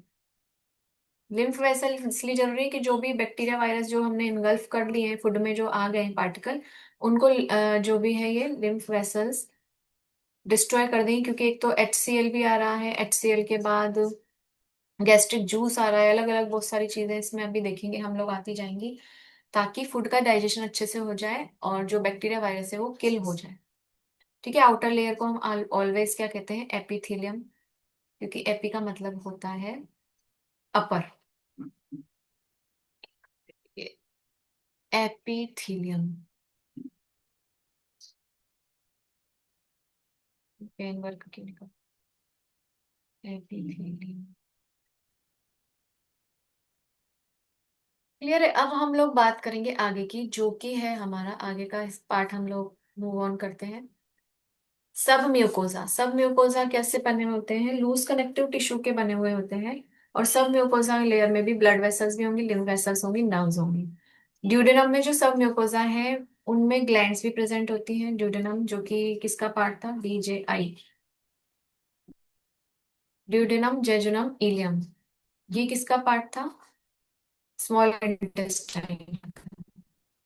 ठीक, मस्कुलरिस जो है वो स्मूथ मसल्स की बनी होती है। कॉन्सेंट्रिक लेयर, तीन कॉन्सेंट्रिक लेयर इसमें, आउटर तो है जो लॉन्गिट्यूडिनल मसल्स होते हैं, इस तरह से आउटर लेयर में लॉन्गिट्यूडिनल मसल्स होती हैं। चल के मेरा पेन। देन आता है अपना मिडल वाला लेयर, तो मिडल वाले लेयर में इस तरह से सर्क्यूलर लेयर होती है, और फिर जो लास्ट इनर वाली है वो ऐसे ऑब्लिक यानी टेढ़ी लेयर्स होती है। ऑब्लिक मतलब ट्रांसफर यानी ऐसे टेढ़ा। ठीक है, नेक्स्ट बात करेंगे हम लोग कि मस्कुलरिस जो है वो स्टमक में सबसे ज्यादा थिक होती है, क्योंकि उसको स्टमक को क्या करना है, इस तरह से कॉन्ट्रेक्शन वो स्टमक करेगा, बार बार उसको डाइजेशन करेगा फूड को, तो उसमें बहुत ज्यादा प्रेशर अप्लाई करना पड़ेगा फूड के डाइजेशन में, इसलिए वो सबसे ज्यादा थिक वहां प्रेजेंट होंगी। और इंटेस्टाइन के रीजन में इतना उसका ज्यादा डाइजेशन नहीं होता है, इसलिए ये थिन हो जाएंगी। ऑब्लिक मसल्स जो है वो इंटेस्टाइन में एब्सेंट होती हैं, ओनली दो ही मसल्स होती है, लॉन्गिट्यूडनल एंड सर्कुलर। आगे समझ में, ये वाला पार्ट हमारा हो गया। नेक्स्ट हम लोग आगे चलते हैं, सिरोसा। सिरोसा सबसे आउटर मोस्ट लेयर होती है, ये स्क्वैमस एपिथेलियम की होती है, और मेसोथेलियम इसको बोला जाता है। इनर लेयर होती है ये अपनी, और ये कनेक्टिव टिश्यूज की बनी हुई है। तो स्क्वैमस एपिथेलियम, ये सारी चीजें हम पढ़ चुके हैं एनिमल टिश्यू में, तो ये हमको यहाँ पे बात नहीं करनी है। Digestive glands. स्क्वैमस देखो मैं थोड़ा सा बता देती हूँ आप लोगों को, सिंपल स्क्वैमस होती है वो इस तरह से, ऐसी बेसमेंट का फॉर्मेशन ज्यादातर करती है, इसलिए इनर में कौन होंगी ये, स्क्वैमस लेयर्स होंगी। ठीक है। नेक्स्ट आता है डाइजेस्टिव ग्लैंड। डाइजेस्टिव ग्लैंड्स कौन कौन सी होती है, सलाइवरी ग्लैंड, लीवर और पेनक्रियास। ये तीन डाइजेस्टिव ग्लैंड है। लार्जेस्ट ग्लैंड कौन सी है हमारी, सॉरी लीवर। सलाइवरी ग्लैंड के तीन पार्ट्स होते हैं, जैसा कि हमने पढ़ा था, पैरोटिड जो कि यहाँ फ्रंट ऑफ ईयर प्रेजेंट होता है। सब मैंडिबुलर ग्लैंड होती हैं जो कि लोअर जॉ में प्रेजेंट होती है, और सब लिंगुअल ग्लैंड जो कि टंग के नीचे प्रेजेंट होती है। सेलेवरी ग्लैंड जो है वो दो तरह के सेल से मिलकर बनती है, एक तो सिरस सेल और दूसरा म्यूकस सेल। सिरस सेल जो है वो फ्लूइड लाइक स्ट्रक्चर सिक्रेट करता है, जिसमें डाइजेस्टिव एंजाइम होते हैं, इसका नाम होता है सेलाइवरी एमाइलेज। कार्बोहाइड्रेट अमाइलेज मतलब ये कार्बोहाइड्रेट का डाइजेशन करेंगी, और 70 to 80% जो डाइजेशन है कार्बोहाइड्रेट का वो हमारे माउथ में हो जाता है। इसलिए बोला जाता है कि खाने को चबा चबा के खाना चाहिए, ताकि मैक्सिमम डाइजेशन जब हमारे माउथ में हो जाएगा तो स्टमक वगैरह में ज्यादा लोड नहीं पड़ेगा। नेक्स्ट आता है म्यूकस सेल्स, जो कि प्रोड्यूस करती हैं म्यूकस, जो कि फूड को एकदम ल्यूब्रिकेट कर देती है, यानी कि चिकना बना देती है, ताकि हम उसे स्वालो कर सके, तो वो हमारे थ्रोट में अटक अटक ना जाए, इसके लिए वो उसको एकदम सॉफ्ट और ल्यूब्रिकस बना देती है। ल्यूब्रिकेंट उसको प्रोवाइड करती है, ल्यूब्रिकेशन प्रोवाइड करती है। नेक्स्ट आता है अपना लिवर, जो कि लार्जेस्ट ग्लैंड है, और ये होता है डार्क रेडिश ब्राउन कलर का। ये डायफ्राम के नीचे प्रेजेंट होता है। डायफ्राम जो कि लंग्स को एक्सपेंड और रिलैक्स करने में मदद करेगा। नेक्स्ट इसकी लोकेशन राइट अपर पोर्शन होती है, एब्डोमेन के राइट अपर पोर्शन में होगा, लार्जेस्ट ग्लैंड है। वेट इस पे क्वेश्चन आता है 1.2 to 1.5 किलोग्राम होता है इसका, एक एडल्ट ह्यूमन बींग में। तो सब में थोड़ा वेरी कर सकता है। इसके लॉब में ये बाइलॉब्ड ग्लैंड होता है, और जिस से ये कवर होता है उस कवरिंग को हम बोलते हैं ग्लीसन्स कैप्सूल। ये कैप्सूल जो है ये कनेक्टिव टिश्यू की बनी होती है। हर एक लोब में, हर एक लोब जो है वो एक अलग अलग स्ट्रक्चर और फंक्शनल यूनिट प्रेजेंट होती है उसमें, इसलिए उनको बोलते हैं हिपैटिक लोब। हिपैटिक टर्म मैंने आप लोगों को cell the unit of life में पढ़ाया था कि हिपैटिक टर्म जो है वो हमेशा लीवर के लिए यूज में आती है।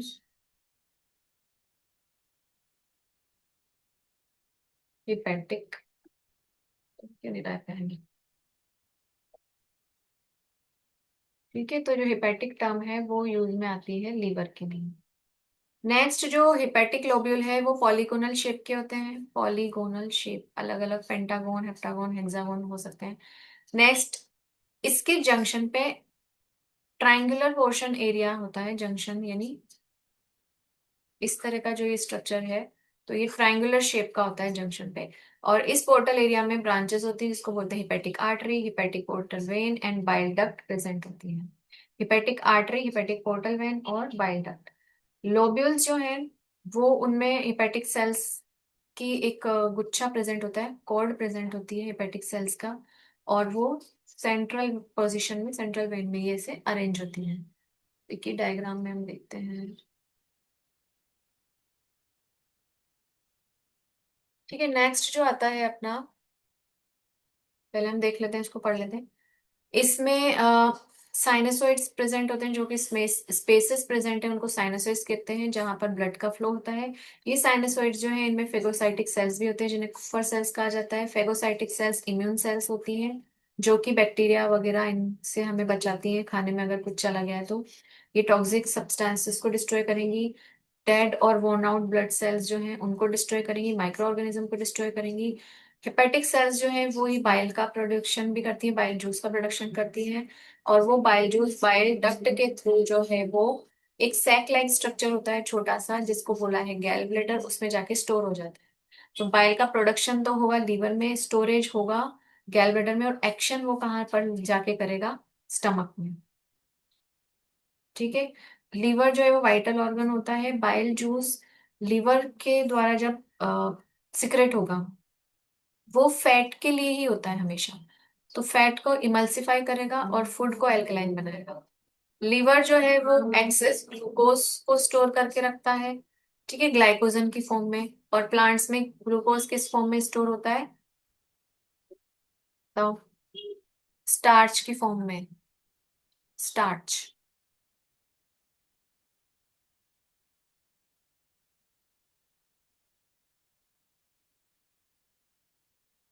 आज में पेन खराब हो गया है, देखते हैं इसको। नेक्स्ट हम बात करेंगे डीएमिनेशन का प्रोसेस क्या होता है। डीएमिनेशन का जो प्रोसेस है वो होता है, अमीनो एसिड जब ज्यादा बढ़ जाते हैं तो उनको कन्वर्ट किया जाता है अमोनिया में, और फर्दर जो अमोनिया होता है वो हमने पढ़ा था एक्सक्रीशन वाले पार्ट में कि वो यूरिया में कन्वर्ट हो जाता है। ठीक है, वो सारा का सारा काम कहाँ पर होता है, लीवर में ही होता है। अब इसमें लीवर में ही विटामिन ए, डी और के और B12 का सिंथेसिस भी होता है। लीवर ब्लड प्रोटीन जैसे कि प्रोथ्रोम्बिन और फाइब्रिनोजन, इनको भी बनाने का काम करता है। ये सब किस में काम आते हैं, ये ब्लड क्लोटिंग में काम में आते हैं। नेक्स्ट कुफर सेल्स जो है वो डिटॉक्सिफिकेशन प्रोसेस में काम आएंगे। डिटॉक्सिफिकेशन कैसे करेंगे कुफर सेल, जो ओल्ड आरबीसी जो है वो उनको डिस्ट्रक्ट करते हैं, खत्म करने का काम कुफर सेल करते हैं। तो ये छोटे छोटे क्वेश्चंस आ जाते हैं कि कुफर सेल का क्या काम है, इसका क्या काम है, उसका क्या काम है। तो इजीली ये आप लोग कर लोगे अब। देखो एक स्ट्रक्चर देखते हैं हम, लीवर और पेनक्रियास जिस किस तरह से कनेक्टेड रहते हैं आपस में, वो हम देख लेते हैं। लीवर नजर आ रहा है आप लोगों को इस तरह से, ये देखो जंक्शन में, ये लास्ट में क्या ट्राइंगुलर शेप का होता है ये, यानी यहाँ लास्ट से ट्राइंगल शेप का होता है। गैल ब्लेडर ये रहा सेक लाइक स्ट्रक्चर, जहाँ पे हमारा बाइल जूस जो है वो स्टोर होगा। बाइल डक्ट्स, ये बाइल डक्ट्स हैं। हिपेटिक डक्ट्स भी इसमें प्रेजेंट होती हैं ब्राउन कलर की। ये कॉमन बाइल डक्ट हैं जो कि लीवर से कनेक्ट करेंगे किसको, स्टमक को। सिस्टिक डक्ट होती है, जो कि सिस्टिक डक्ट ये जो गैल ब्लैडर है इसकी डक्ट होती है, जो कि बाइल जूस को, बाइल बिलीरुबिन बिलीवर्डिन को स्टमक में रिलीज करेगी। ठीक है, उसके बाद आता है पैनक्रेटिक डक्ट, ये पैनक्रियास से भी कुछ इंसुलिन वगैरह वो सब आएंगे। तो इस तरह से सारी डक्ट ओपन हो जाती है हमारे स्टमक में। यहाँ पे हिपेटोपेनक्रेटिक स्फिंक्टर होता है, जो कि इसके मूवमेंट से क्या होता है, एंट्री और मतलब आना कब है, पेनक्रेटिक जूस कब एंटर करेगा, तो इस चीजों को कौन जो कंट्रोल करेगा, हिपेटो पेनक्रेटिक स्फिंक्टर। नेक्स्ट जो स्ट्रक्चर आता है वो आता है अपना ड्यूडेनम। ड्यूडेनम किसका इनिशियल पार्ट है, स्मॉल इंटेस्टाइन का इनिशियल पोर्शन है। तो ये हो गया हमारा लीवर एंड पेनक्रियास का कनेक्शन। पेनक्रियास एक लीफ शेप का स्ट्रक्चर होता है। ये हीट्रोक्राइन ग्लैंड है। हीट्रोक्राइन ग्लैंड का मतलब होता है दो तरह की ग्लैंड होती हैं, एक्सोक्राइन एंड एंडोक्राइन, तो दोनों की तरह एक्ट करेगा ये। और ये जो गैप होता है बीच में, ड्यूडेनम और स्टमक के बीच में जो गैप प्रेजेंट होता है, उसके बीच में इस तरह से लीफ की तरह प्रेजेंट होता है।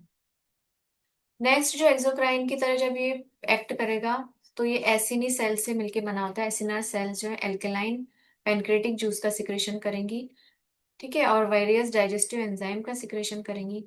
पैनक्रेटिक जूस जो है वो, पैनक्रेटिक जूस क्या काम करता है, वो कलेक्ट हो जाता है ड्यूडेनम में जाके, किसके थ्रू जाएगा वो, पैनक्रेटिक डक्ट के थ्रू। अब देखो जहां पे भी डक्ट वर्ड आ गया, मतलब वो क्या है, एक्सोक्राइन ग्लैंड्स।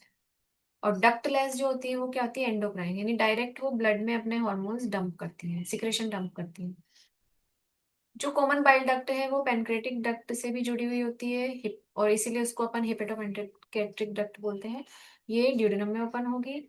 और हिपेटोपेनक्रेटिक डक्ट जो है वो एक स्फिंक्टर जो हमने पढ़े हैं, ये अलग अलग स्फिंक्टर गेटवेज होते हैं जो कि पाथ प्रोवाइड करते हैं सब्सटेंसेस को। तो इसका नाम है स्फिंक्टर ऑफ ओडाई। कहाँ पे कौन कौन सा स्फिंक्टर प्रेजेंट है ये याद रखना है, sphincter of cardiac, sphincter of pylori, sphincter of Oddi. ठीक है, ओडाई वाला प्रेजेंट है हेपेटोपेनक्रेटिक डक्ट में, ये इसका पूरा स्ट्रक्चर देख लो। एसिनार सेल्स ये प्रेजेंट है जो कि एक्सोक्राइन का काम करेंगे। कैपिलरी नेटवर्क्स प्रेजेंट होते हैं इसमें, अल्फा बीटा और डेल्टा सेल प्रेजेंट होते हैं। ये तीनों सेल मिलके बनाएंगे आइलेट ऑफ लैंगरहैंस। ये सेंट्रल सेल्स है, सिनार सेल। तो ये वाला जो पार्ट है, ये पार्ट कौन सा है इसका? ये एक्सोक्राइन की तरह एक्ट करेगा। और ये वाला जो पार्ट है आइलेट ऑफ लैंगरहैंस, तो ये कैसे काम करेगा? एंडोक्राइन की तरह। क्लियर है? यानी कि ये अल्फा बीटा डेल्टा जो भी सेल बनाएंगे, कौन कौन से बनाएंगे? ग्लूकागॉन, इंसुलिन और सोमेटोस्टेटिन। तो ये जो है ये डायरेक्ट ब्लड में डंप करेंगे। अब हम बात करते हैं एंडोक्राइन पार्ट जो होता है पेनक्रियास का, वो ग्रुप ऑफ सेल से मिलके बनता है। इसी को अपन क्या बोलते हैं? Islet of Langerhans. जैसा मैंने अभी आपको बताया था, ये सिनाई सेल के बीच में होते हैं। अल्फा सेल ग्लूकागॉन सिक्रेट करेगी, बीटा सेल सिक्रेट करेगी इंसुलिन, और डेल्टा सेल सिक्रेट करेगी सोमेटोस्टेटिन। ग्लूकागॉन, इंसुलिन दोनों ही ब्लड शुगर के लेवल को कंट्रोल करते हैं। सोमेटोस्टेटिन जो है वो ग्लूकागॉन अगर बढ़ेगा तो उसको चुप बिठा देगा, तू चुप रहे, इसको बोलने दे। इंसुलिन ज्यादा बोलेगा तो इंसुलिन को चुप बिठाएगा, तू चुप रहे, इसको बोलने दे। तो ये इसका सिक्रेशन बढ़ने पे इसे रोकेगा, इसका सिक्रेशन बढ़ने पे इसको रोकेगा। ये काम होता है सोमेटोस्टेटिन का। डाइजेशन की फिजियोलॉजी की हम बात करेंगे। डाइजेशन की जो फिजियोलॉजी है वो हम देख लेते हैं कितना है ये। ठीक है।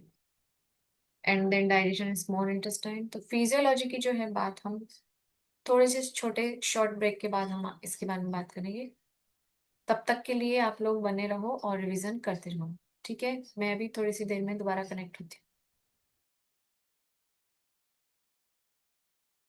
हूँ। All of you. तो अब हम आगे की बात करते हैं जो कि है हमारा फिजियोलॉजी ऑफ डाइजेशन। तो डाइजेशन की फिजियोलॉजी की हम लोग बात करेंगे। इसी के साथ उसमें जो अलग अलग जो डाइजेस्टिव सिक्रेशंस होंगे ग्लैंड्स के थ्रू या सभी चीजों के थ्रू, वो हम लोग उसमें स्टडी करने वाले हैं। तो चलिए देखते हैं।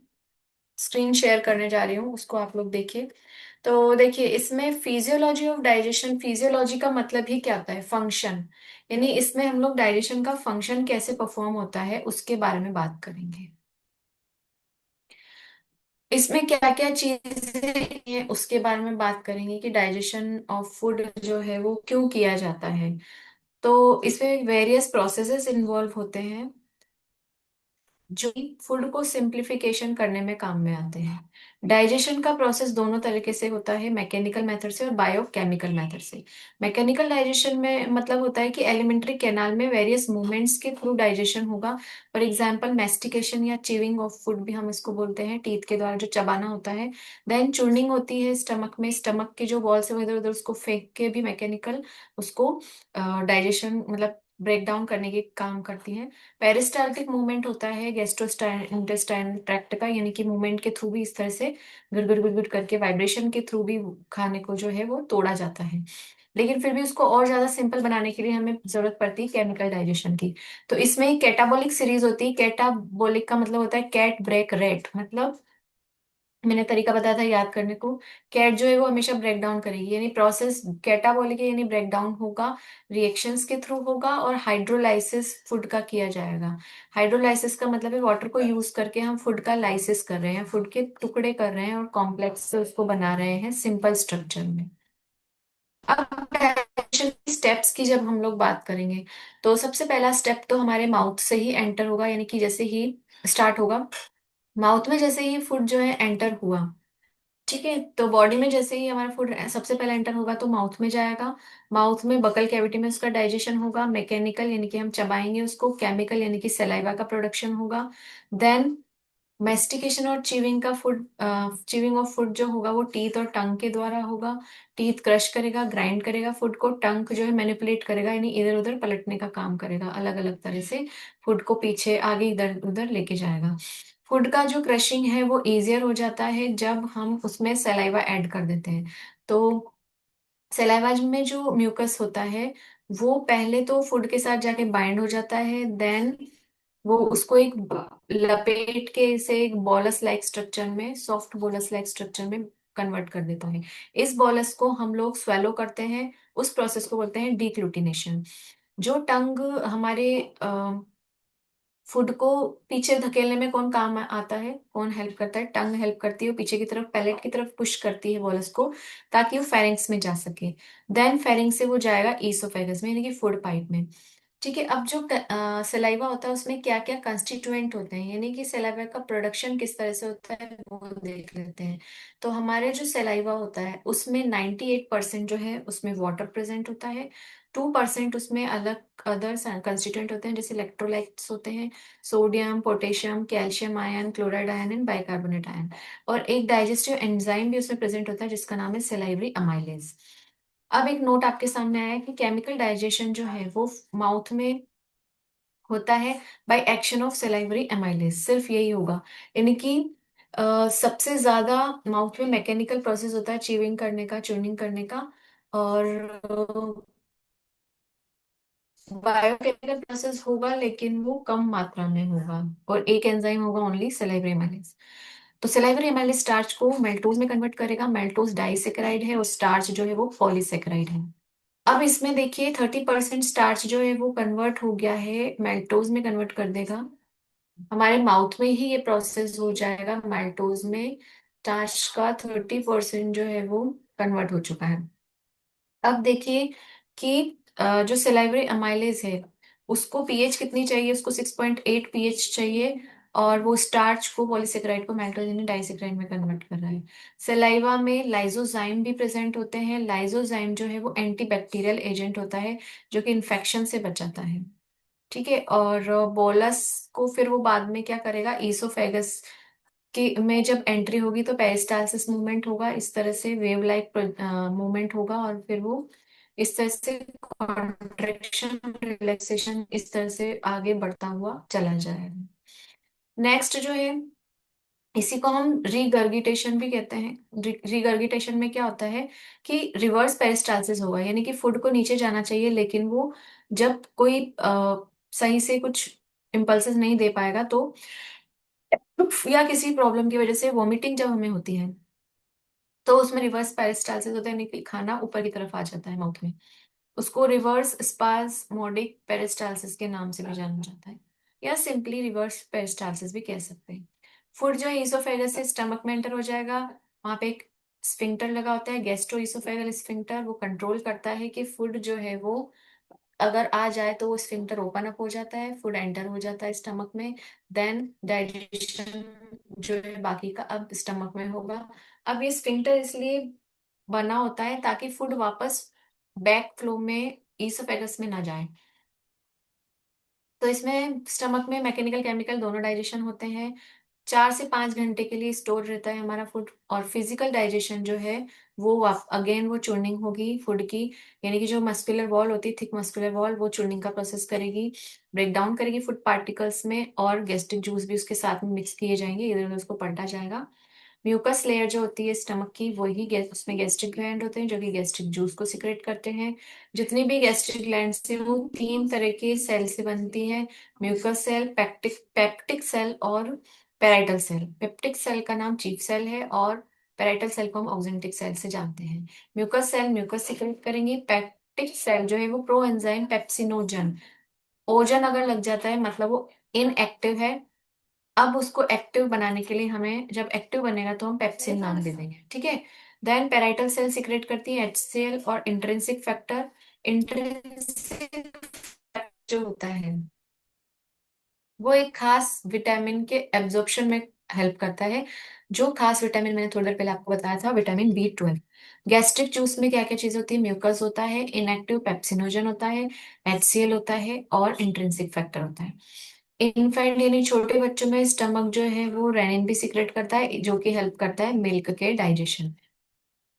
देन म्यूकस जो है वो इनर लाइनिंग स्टमक की उसको प्रोटेक्ट करती है, एचसीएल, क्योंकि एचसीएल बना रहा है ना गैस्ट्रिक जूस, तो वो हमारे म्यूकस को या स्टमक को डाइजेस्ट ना करे, क्योंकि आप जानते हैं एचसीएल कितना ज्यादा हार्मफुल होता है। वो एसिड है, यानी कि हमारे हाथ पे गिरे तो हाथ गल जाए, उंगली पे गिरे तो उंगली गल जाए। तो वैसे स्टमक डाइजेस्ट ना हो जाए इसके लिए म्यूकस सिक्रेट किया जाता है जो एक ल्यूब्रिकेशन प्रोवाइड करता है, HCl को एक्ट नहीं करने देता हमारे स्टमक की वॉल पे। HCl जो है वो फूड को एसिडिक बनाता है, सैलिवरी एमाइलेज का एक्शन स्टॉप करता है, जर्म्स को किल करता है जो कि फूड में प्रेजेंट हो सकते हैं, जर्म्स को मारेगा। फिर आता है पेप्सिनोजन। पेप्सिनोजन इनएक्टिव फॉर्म है, उसको पहले हम एक्टिव करेंगे तो HCl जैसे सिक्रेट होगा, उसके प्रेजेंट में वो पेप्सिन बन जाएगा, एक्टिव हो जाएगा। HCl का पीएच 1.8 होता है, इस पे क्वेश्चन आते हैं, याद रखना। पेप्सिन जो है वो अगेन क्या करेगा, सिंपल फॉर्म में बना देगा और वो पेप्टोन्स में कन्वर्ट कर देगा या प्रोटियोजेज में कन्वर्ट कर देगा हमारे फूड को। देन हम लोग आगे की बात करेंगे तो जो नेक्स्ट है, आपके सामने एक नोट है, उसको देखो। फूड जो है वो बहुत ही शॉर्ट टाइम के लिए हमारे माउथ में रहता है, जहाँ पे उसका सैलिवरी मेलाइज एक्शन करता है। 15 से 30 मिनट्स तक गैस्ट्रिक जूस जो है वो फूड को डाइजेस्ट कर मिक्स करता है पहले स्टमक में। देन फिर जो रेनिन का रोल है वो आता है, वो गैस्ट्रिक जूस सिक्रेट करेगा। मतलब जो गैस्ट्रिक जूस इन्फेंट यानी छोटे बच्चों में प्रेजेंट होता है, उसमें प्रेजेंट होता है कौन, हमारा रेनिन। तो रेनिन जो है वो कैसिन पे एक्ट करता है। कैसिन प्रोटीन होता है जो कि मिल्क में प्रोड्यूस होता है, और ये उस प्रोटीन को कर्ड की तरह यानी दही जमा देगा हमारे स्टमक में with the help of calcium. Clear है। उसके बाद फिर ये मिल्क प्रोटीन को कोएगुलेट यानी एकदम गुच्छा सा बना देगा, और उस पे जब वो पेप्सिन एक्ट करेगा तो वो उसका डाइजेशन करने में मदद करेगा।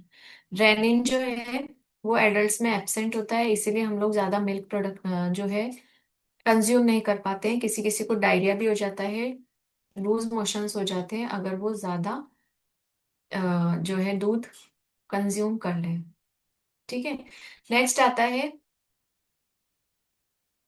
यहाँ पे गैस्ट्रिक डाइजेशन का एंड हो जाता है, फूड कन्वर्ट हो गया सेमी फ्लूइड एसिडिक मास में, जो कि एक स्ट्रक्चर बनाएगा, उसको हमने बोला काइम।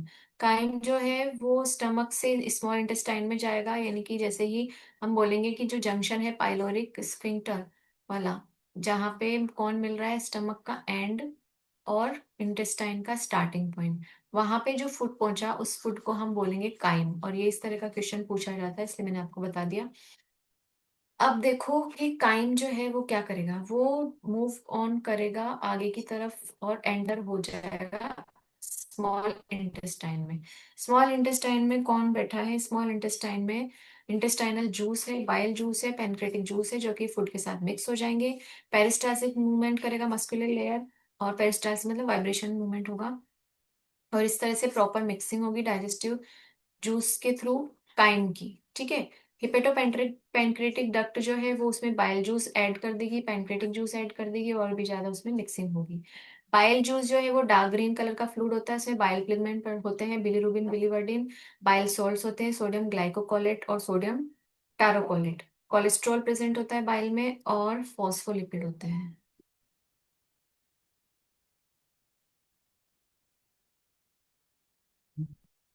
इसमें कोई भी डाइजेस्टिव एंजाइम प्रेजेंट नहीं होते। बाइल सॉल्ट जो है वो न्यूट्रलाइज कर देते हैं एसिडिटी को, जो कि काइम में प्रेजेंट है, और उसको एल्कलाइन बना देते हैं।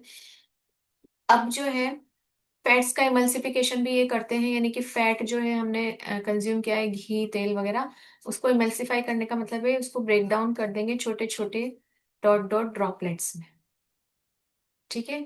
और ये जो है ये लाइपेज नाम का एक एंजाइम उसको भी एक्टिवेट कर देते हैं।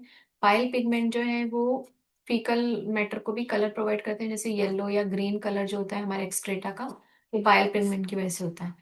पेनक्रियाज जो है पेनक्रेटिक जूस सिक्रेट करेगा, इस जूस में होंगे pancreatic amylase, lipase and active enzymes जैसे कि ट्रिप्सिनोजन और काइमोट्रिप्सिनोजन। ओजन लगा दिया मतलब वो इनएक्टिव है, उनको एक्टिव बनाना पड़ेगा, तब जाके वो डाइजेशन का प्रोसेस करेंगे।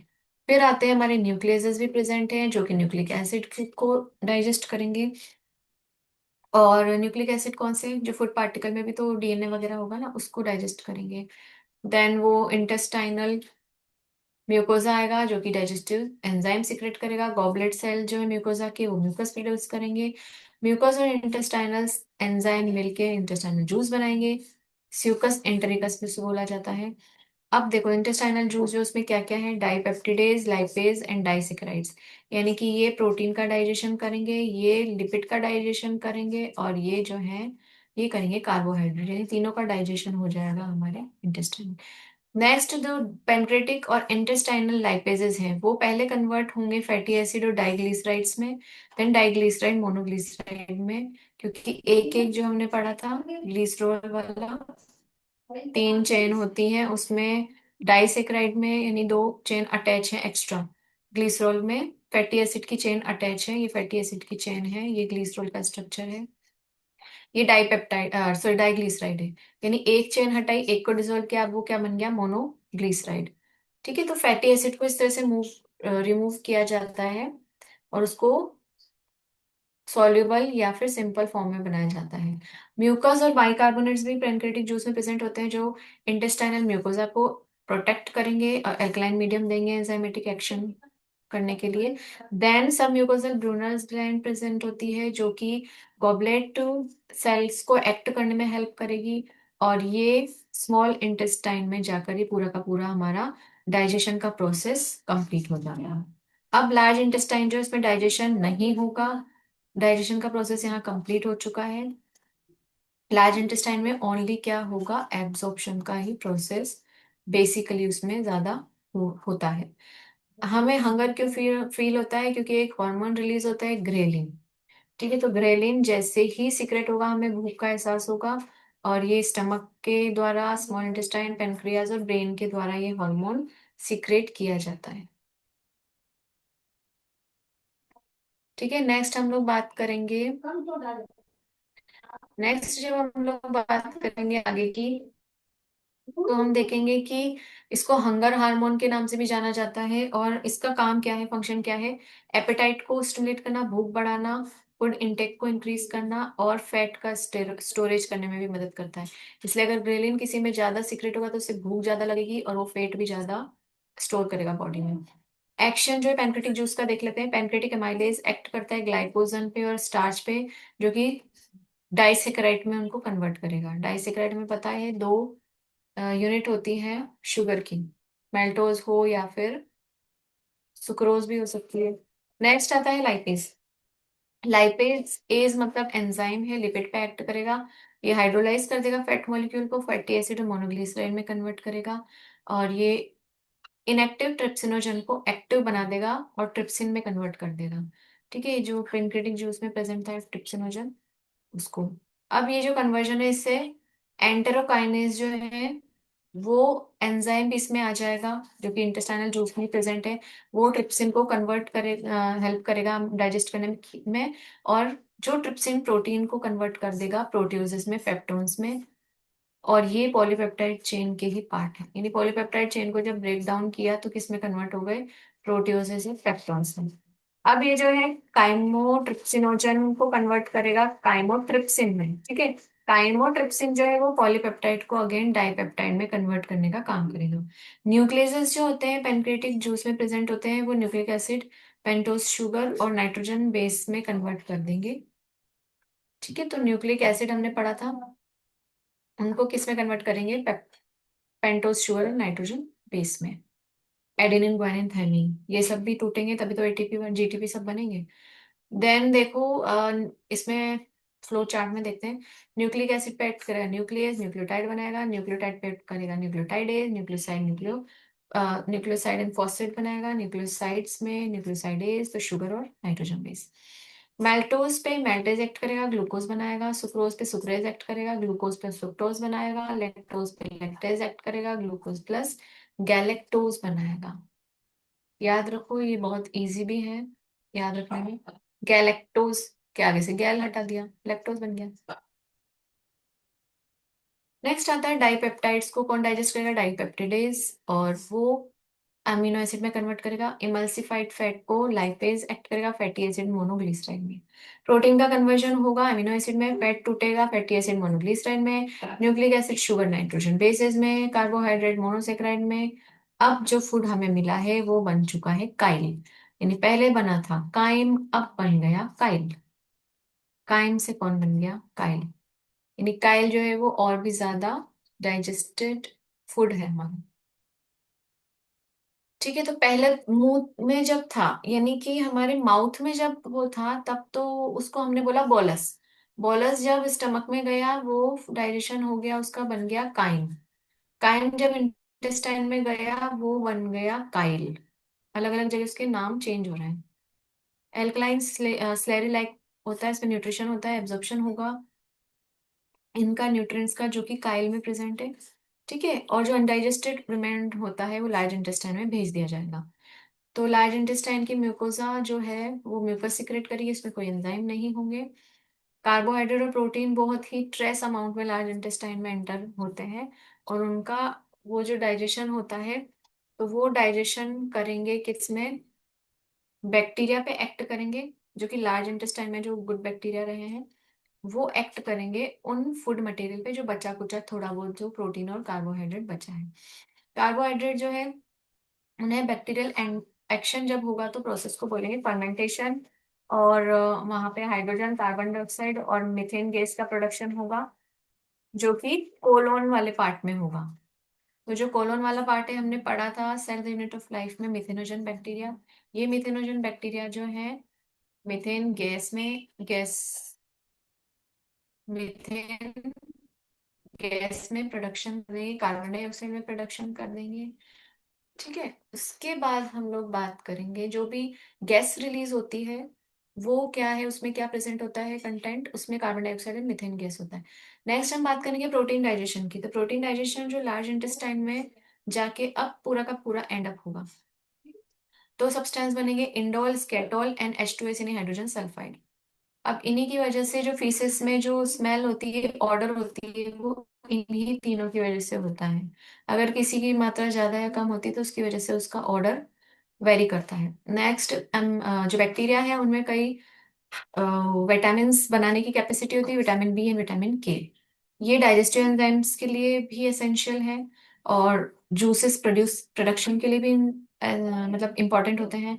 और हम बात करेंगे सिक्रेशन जो है वो न्यूरो हार्मोनल कंट्रोल के थ्रू भी होते हैं। लाइक हम लोगों ने अगर बात की इसकी, अगर हम लोगों ने बात की जो सिक्रेशन है किस तरह से होंगे, तो जैसे हमने कोई फूड को स्मेल किया, या हमने देख लिया, देख के स्मॉल स्मेल करके, या हमने सोच भी लिया अरे यार वो कितना टेस्टी फूड था, तो हमारे सलाइवा का सिक्रेशन स्टार्ट हो जाता है। अब ये जो सिक्रेशन है, 10th क्रेनियल नर्व जो है हमारी, वो सिक्रेट करती है, मतलब स्टिमुलेट करती है गैस्ट्रिक जूस का सिक्रेशन स्टमक में। और इवन ये इस पे देखो क्वेश्चन आते हैं कि कौन सी नर्व जो है वो 10th क्रेनियल नर्व होती है। गैस्ट्रिन जो हार्मोन है वो भी सेम इफेक्ट शो करता है। हंगर पैंग्स जो है वो रेगुलर मील टाइम पे हमको पैंग्स, जो भूख लगने की जो फीलिंग होती है उसको बोलते हैं। तो अगर वो चीजें होती है तो इंटेस्टाइनल म्यूकोसा सिक्रेट करता है secretin, cholecystokinin and gastric inhibiting peptide. Secretin जो है वो गैस्ट्रिक जूस का सिक्रेशन बंद करेगा, और वो बाइल जूस के सिक्रेशन को ऑन कर देगा। इसके दो रोल हैं कि इसको क्या करना है, गैस्ट्रिक जूस का सिक्रेशन ऑफ करना है, बाइल जूस का सिक्रेशन ऑन करना है लीवर के अंदर। और पैनक्रेटिक जूस इंटेस्टाइनल जूस को भी ऑन करेगा। कोलेसिस्टोकाइनिन जो है वो किस पे एक्ट करता है, वो आपको फुलनेस या सेटिस्फेक्शन की फीलिंग देगा कि हाँ मेरा पेट भर चुका है, अब मैं खाना नहीं खाऊंगा। GIP यानी कि गैस्ट्रो इंटेस्टाइनल जो है वो गैस्ट्रिक सिक्रेशन को रोकेगा। तो देखो, गैस्ट्रिक जूस के सिक्रेशन को कौन कौन रोक रहा है, एक तो सिक्रेटिन और एक GIP। GIP का नाम से पता चल रहा है गैस्ट्रिक इनहिबिटिंग पेप्टाइड, यानी कि वो गैस्ट्रिक को क्या करेगा, इनहिबिट करेगा। नेक्स्ट आता है पेनक्रेटाइटिस। पेनक्रेटाइटिस जो है वो एक टर्म है, आइटिस का मतलब होता है स्वेलिंग या इन्फ्लेमेशन। तो अगर पेनक्रियाज में स्वेलिंग या इन्फ्लेमेशन हो जाता है तो पेनक्रेटाइटिस, और वो ज्यादा अल्कोहल कंजम्पशन या फिर कोई गायस्टोन वगैरह प्रेजेंट होता है उसकी वजह से हो सकता है। और ज्यादा ये हाई लेवल का कैल्शियम या फैट अगर हमारे ब्लड में प्रेजेंट हो तो हो सकता है। 70% पीपल्स को ये प्रॉब्लम होती है, और मेन रीजन होता है एल्कोहलिज्म। अगर ज्यादा अल्कोहल का कंजम्पशन हुआ है तो पेनक्रेटाइटिस हो सकता है। डायग्राम के थ्रू आप देख सकते हो, समझ सकते हो। देखो ये सेंसरी और मेंटल इनपुट इधर से जाता है वेगस नर्व्स के थ्रू। देन इसको वेगो वेगल रिफ्लेक्स भी बोलते हैं। और ये सेंसरी और मोटर फाइबर से जुड़े हुए रहते हैं। ये देखो ये क्या कर रहे हैं, ये इधर भी जुड़े हुए हैं, गैस्ट्रिक को भी गैस्ट्रिन सीक्रेट कर रहे हैं। ये इस तरह से पूरा का पूरा कंट्रोल किया जाता है। अब जो गैस्ट्रिक को इंटेस्टाइनल गैस्ट्रिन जो था उसको सिक्रेटिन ने रोक दिया और कोलिसिस्टोकाइनिन ने रोक दिया। क्योंकि अगर ज्यादा सिक्रेट करेगा फूड का, अगर डाइजेशन हो गया है, तो फिर एक उसको रोकने वाला भी चाहिए कि वो फर्दर उसका प्रोडक्शन ना हो। एब्जॉर्प्शन, एसिमिलेशन एंड इजेशन, ये क्या है? तो देखो एब्जॉर्प्शन, एसिमिलेशन और इजेशन में पहले तो जो एंड प्रोडक्ट बनाए डाइजेशन के द्वारा वो म्यूकोजल लाइनिंग जो होती है उसमें एब्जॉर्ब किया जाएगा ब्लड और लिम्फ के थ्रू। और simple diffusion, osmosis, facilitated transport, active transport अलग अलग तरह से किया जा सकता है। 90% एब्जॉर्प्शन स्मॉल इंटेस्टाइन में होता है, बाकी का स्टमक, माउथ और लार्ज इंटेस्टाइन में। यानी 10% ही होता है माउथ में और इनमें, स्टमक और लार्ज इंटेस्टाइन में। कि अब ये इसको हमने कंपेयर करके हम सबसे पहले mouth, stomach, small intestine, large intestine.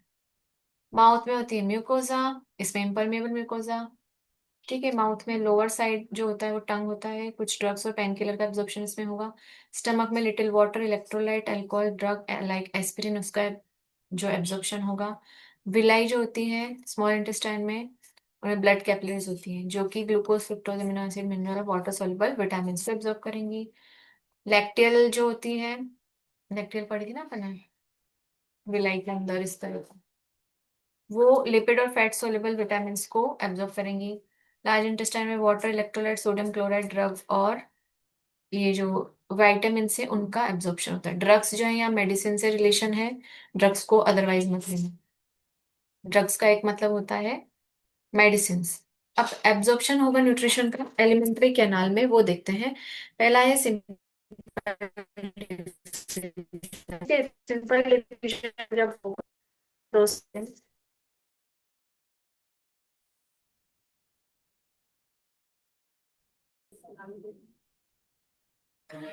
तो अब हम आगे की बात करेंगे जिसमें हम लोग देखेंगे प्रोसेसेस के बारे में जो कि अलग अलग हमको बताए गए हैं कि एलिमेंट्री कैनाल का में जो न्यूट्रिएंट्स का एब्जॉर्प्शन होगा तो किस किस तरह से देखने को हमको मिलेगा। ठीक है, तो देखो सबसे पहले हम लोगों को नजर आ रहा है सिंपल डिफ्यूजन। सिंपल डिफ्यूजन मैंने आप लोगों को बताया है किस तरह से होता है। सिंपल डिफ्यूजन में सिंपली जो मॉलिक्यूल, स्मॉल मॉलिक्यूल्स होते हैं, आयंस होते हैं, वो हायर टू लोअर कंसंट्रेशन में उनका मूवमेंट होता है। ठीक है, for example absorption of glucose, amino acid and कुछ इलेक्ट्रोलाइट जैसे क्लोराइड आयन, वो क्या सिंपली डिफ्यूज करके वो एंटर कर सकते हैं in inside our cell. Facilitated diffusion जो होता है वो भी transfer of molecules and ions का होता है higher to lower concentration, but इसमें कैरियर मॉलिक्यूल प्रोटीन्स के थ्रू होता है, यानी प्रोटीन पकड़ पकड़ के उनको अंदर डंप करते जाएंगे सेल के अंदर। और इसमें भी एनर्जी का यूज नहीं होता है, इसमें भी एनर्जी का यूज नहीं होता है। ठीक है, जैसे कि फॉर एग्जाम्पल कुछ जो अमीनो एसिड्स हैं और फ्रुक्टोज हैं, इनका जो है वो फैसिलिटेटेड ट्रांसपोर्ट के थ्रू ही ट्रांसफर होता है, एब्जॉर्प्शन होता है। नेक्स्ट आता है एक्टिव ट्रांसपोर्ट। तो हमको पता है हम एक्टिव कब होंगे, जब एटीपी होंगे। A for ATP, A for active. तो जो एटीपी का यानी कि एनर्जी का यूज करके जो मॉलिक्यूल्स का ट्रांसफर होता है, अब एनर्जी कब जरूरत पड़ेगी, जब हमको लो टू हाई जाना है, यानी lower concentration to high concentration, यानी कि खाली जगह से भीड़ वाली जगह में हमें जाना है तो ज्यादा ताकत लगानी पड़ेगी, ज्यादा एटीपी चाहिए, एनर्जी चाहिए। For example sodium ion. एक नोट हम लोगों ने देखा है कि मोनोग्लिसराइड्स और फैटी एसिड जो है वो ब्लड में एब्जॉर्ब नहीं होते हैं। They are dissolve in centre of spherical aggregates in bile salt. ये बाइल सॉल्ट्स बना लेते हैं मीजल की फॉर्म में, इस तरह से एग्रीगेट हो जाते हैं। और ये जो मीजल है ये इंटेस्टाइनल विलाई के अंदर ट्रांसफर होता है। इंटेस्टाइनल विलाई यानी हमने देखा था फिंगर लाइक प्रोजेक्शन।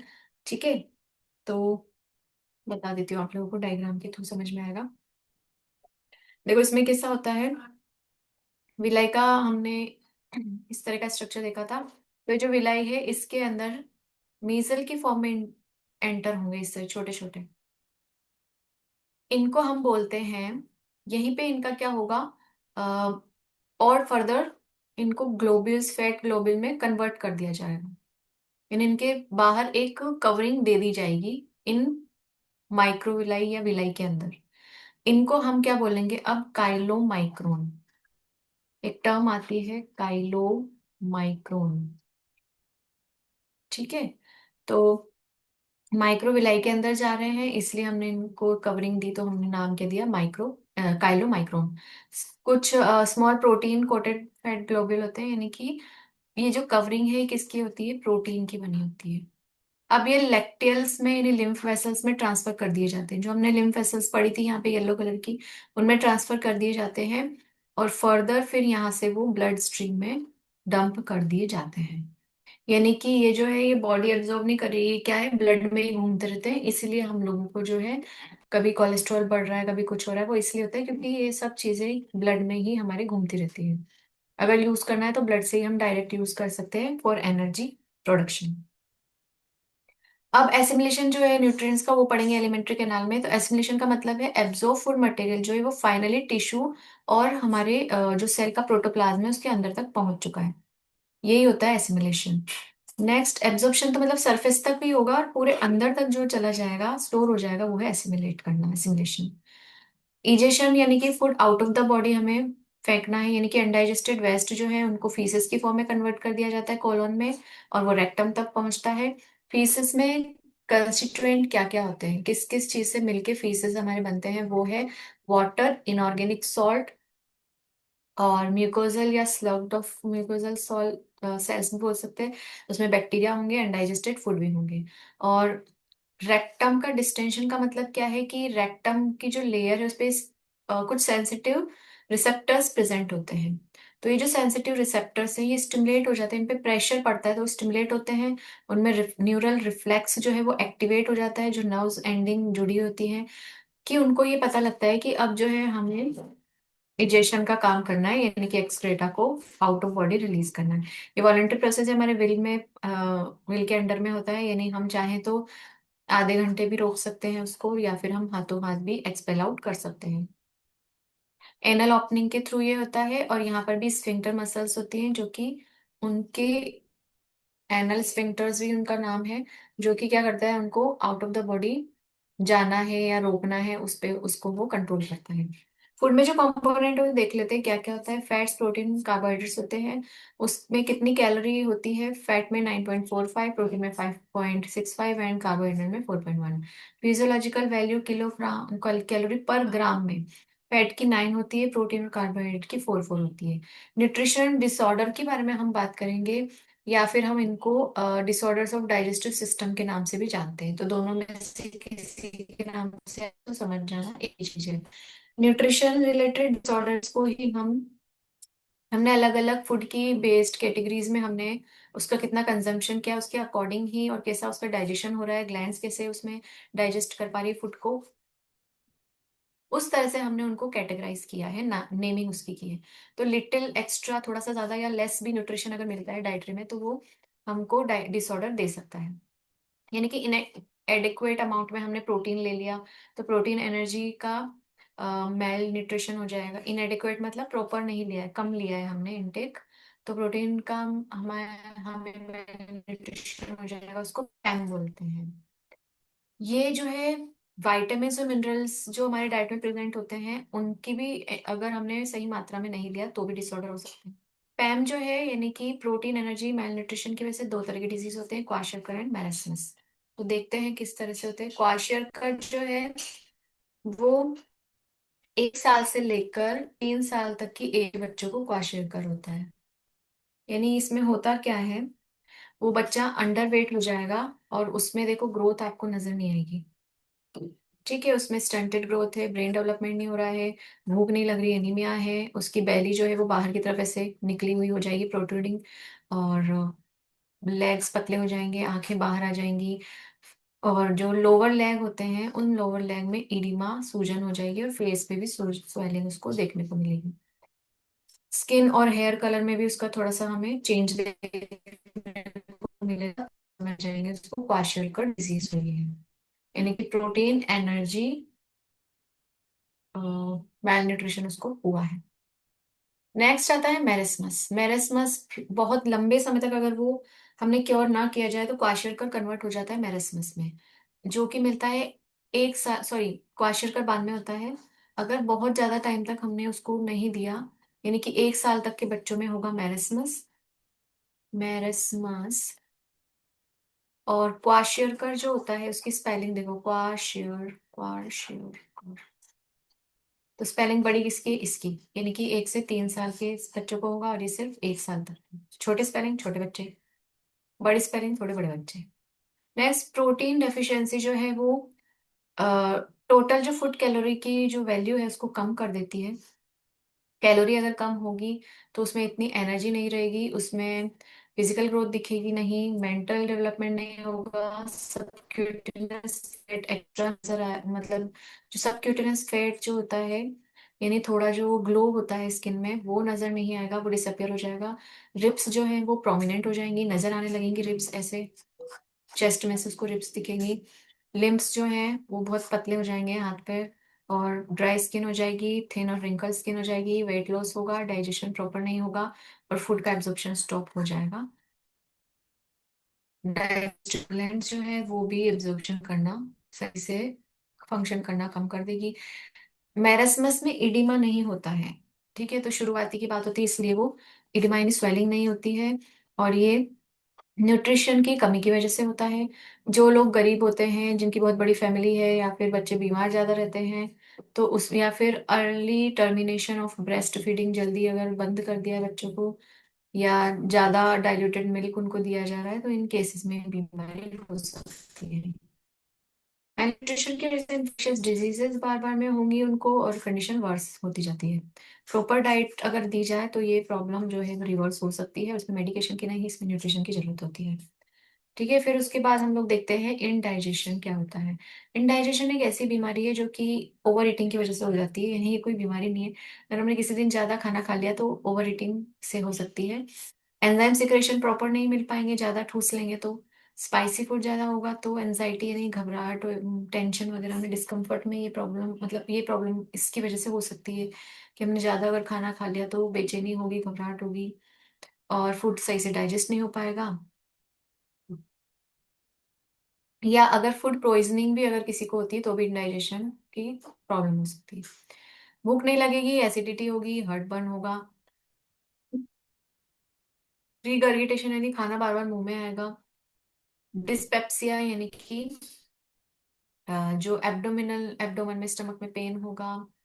इसका इसको एक चीज से ठीक किया जा सकता है, लिमिट में खाओ, लार्ज मील मत लो, एक साथ मत खाओ, थोड़ा थोड़ा खाओ, और खाने के बाद जस्ट बाद लेटो मत, लाई डाउन मत हो, थोड़ी देर इधर उधर बैठे रहो या कुछ भी अपना काम करो, लेकिन सोना नहीं है। देन स्पाइसी वाली जंक फूड, स्मोकिंग, अल्कोहल, इन सबको रोकना है, ये भी इंडाइजेशन करते हैं। कॉन्स्टिपेशन जो है वो ज्यादा हमको देखने को मिलता है आज के टाइम के, प्रॉपर जो है वाटर इनटेक नहीं लेते हैं या फाइबर इनटेक नहीं लेते हैं, तो हमें जो है डेफिकेशन करने में यानी एक्सक्रीशन में, फीसेस पास आउट करने में बहुत दिक्कत आती है। किसी किसी का पर वीक, मतलब एक वीक में, यानी वो बहुत कम 2 या 3 बार ही अगर जा रहे हैं डेफिकेशन के लिए, तो दैट मीन्स कॉन्स्टिपेशन है। डेफिकेशन में अगर वो उनको एब्डोमिनल पेन होता है तो उसकी वजह से वो भी कॉन्स्टिपेशन का रीजन है। कॉलोनिक मोबिलिटी इफेक्ट होती है, neurological dysfunction, spinal cord injury, low fibre diet, या फिर हमने पानी सही से नहीं पिया है, या एक ही जगह बैठे हुए, इनएक्टिविटी हम शो कर रहे हैं बहुत देर तक बैठे हुए, तो उसके कारण भी क्या हो सकता है, कॉन्स्टिपेशन की प्रॉब्लम फेस करनी पड़ सकती है। रफेज अगर खाने में नहीं है, यानी फाइबर कम है, सफिशिएंट फ्लूइड नहीं लिया, एक्सरसाइज नहीं किए, तो ये चीजें हो पड़ती हैं इसकी प्रॉब्लम। फिश प्रॉपर लिया, मतलब फाइबर लिया और सफिशिएंट फ्लूइड लिया, और हमने वॉट एक्सरसाइज भी की, तो ये प्रॉब्लम रिवर्स हो सकती है। तो कॉन्स्टिपेशन के लिए जो आप लोग फ्लूइड वगैरह लेते हो, जो भी दवाइयाँ लेते हो, वो नहीं लेनी चाहिए। इसकी बजाय आपको अपने खाने पर ध्यान देना चाहिए कि पानी और फाइबर वगैरह इंटेक वगैरह जो है प्रॉपर हो। डायरिया का मतलब होता है लूज मोशन, यानी वाटरी स्टूल रिलीज होता है, स्टूल का मतलब भी फीसेस होता है। ठीक है, डायरिया जो है वो डिहाइड्रेशन कॉज करता है, पानी की कमी आ जाएगी, स्टूल में ब्लड भी हो सकता है, नोजिया यानी चक्कर आ सकता है, गैस बन सकती है, फीवर फीवर भी कई लोगों को, अगर ज्यादा डायरिया हो तो। डायरिया जो है वो फूड के इन्फेक्शन या वाटर के इन्फेक्शन से हो सकता है, अल्सर कोलाइटिस इन्फ्लेमेशन जो होता है हमारे इंटेस्टाइन वगैरह में, या फिर बोवल सही से नहीं, मतलब बोवल जो है वो, बोवल का मतलब होता है इरिटेबल बोवल सिंड्रोम, यानी कि बार बार में उनको डेफिकेशन के लिए जाना पड़ रहा है, बार बार में एक्सक्रीशन के लिए जाना पड़ रहा है। नेक्स्ट आता है जॉन्डिस। जॉन्डिस तो आप लोगों को पता ही होगा।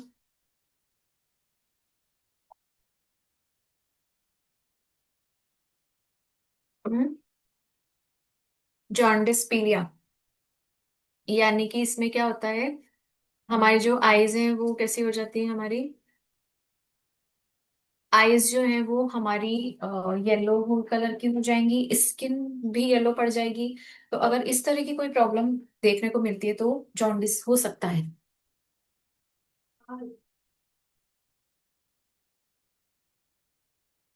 अब हम लोग बात करेंगे कि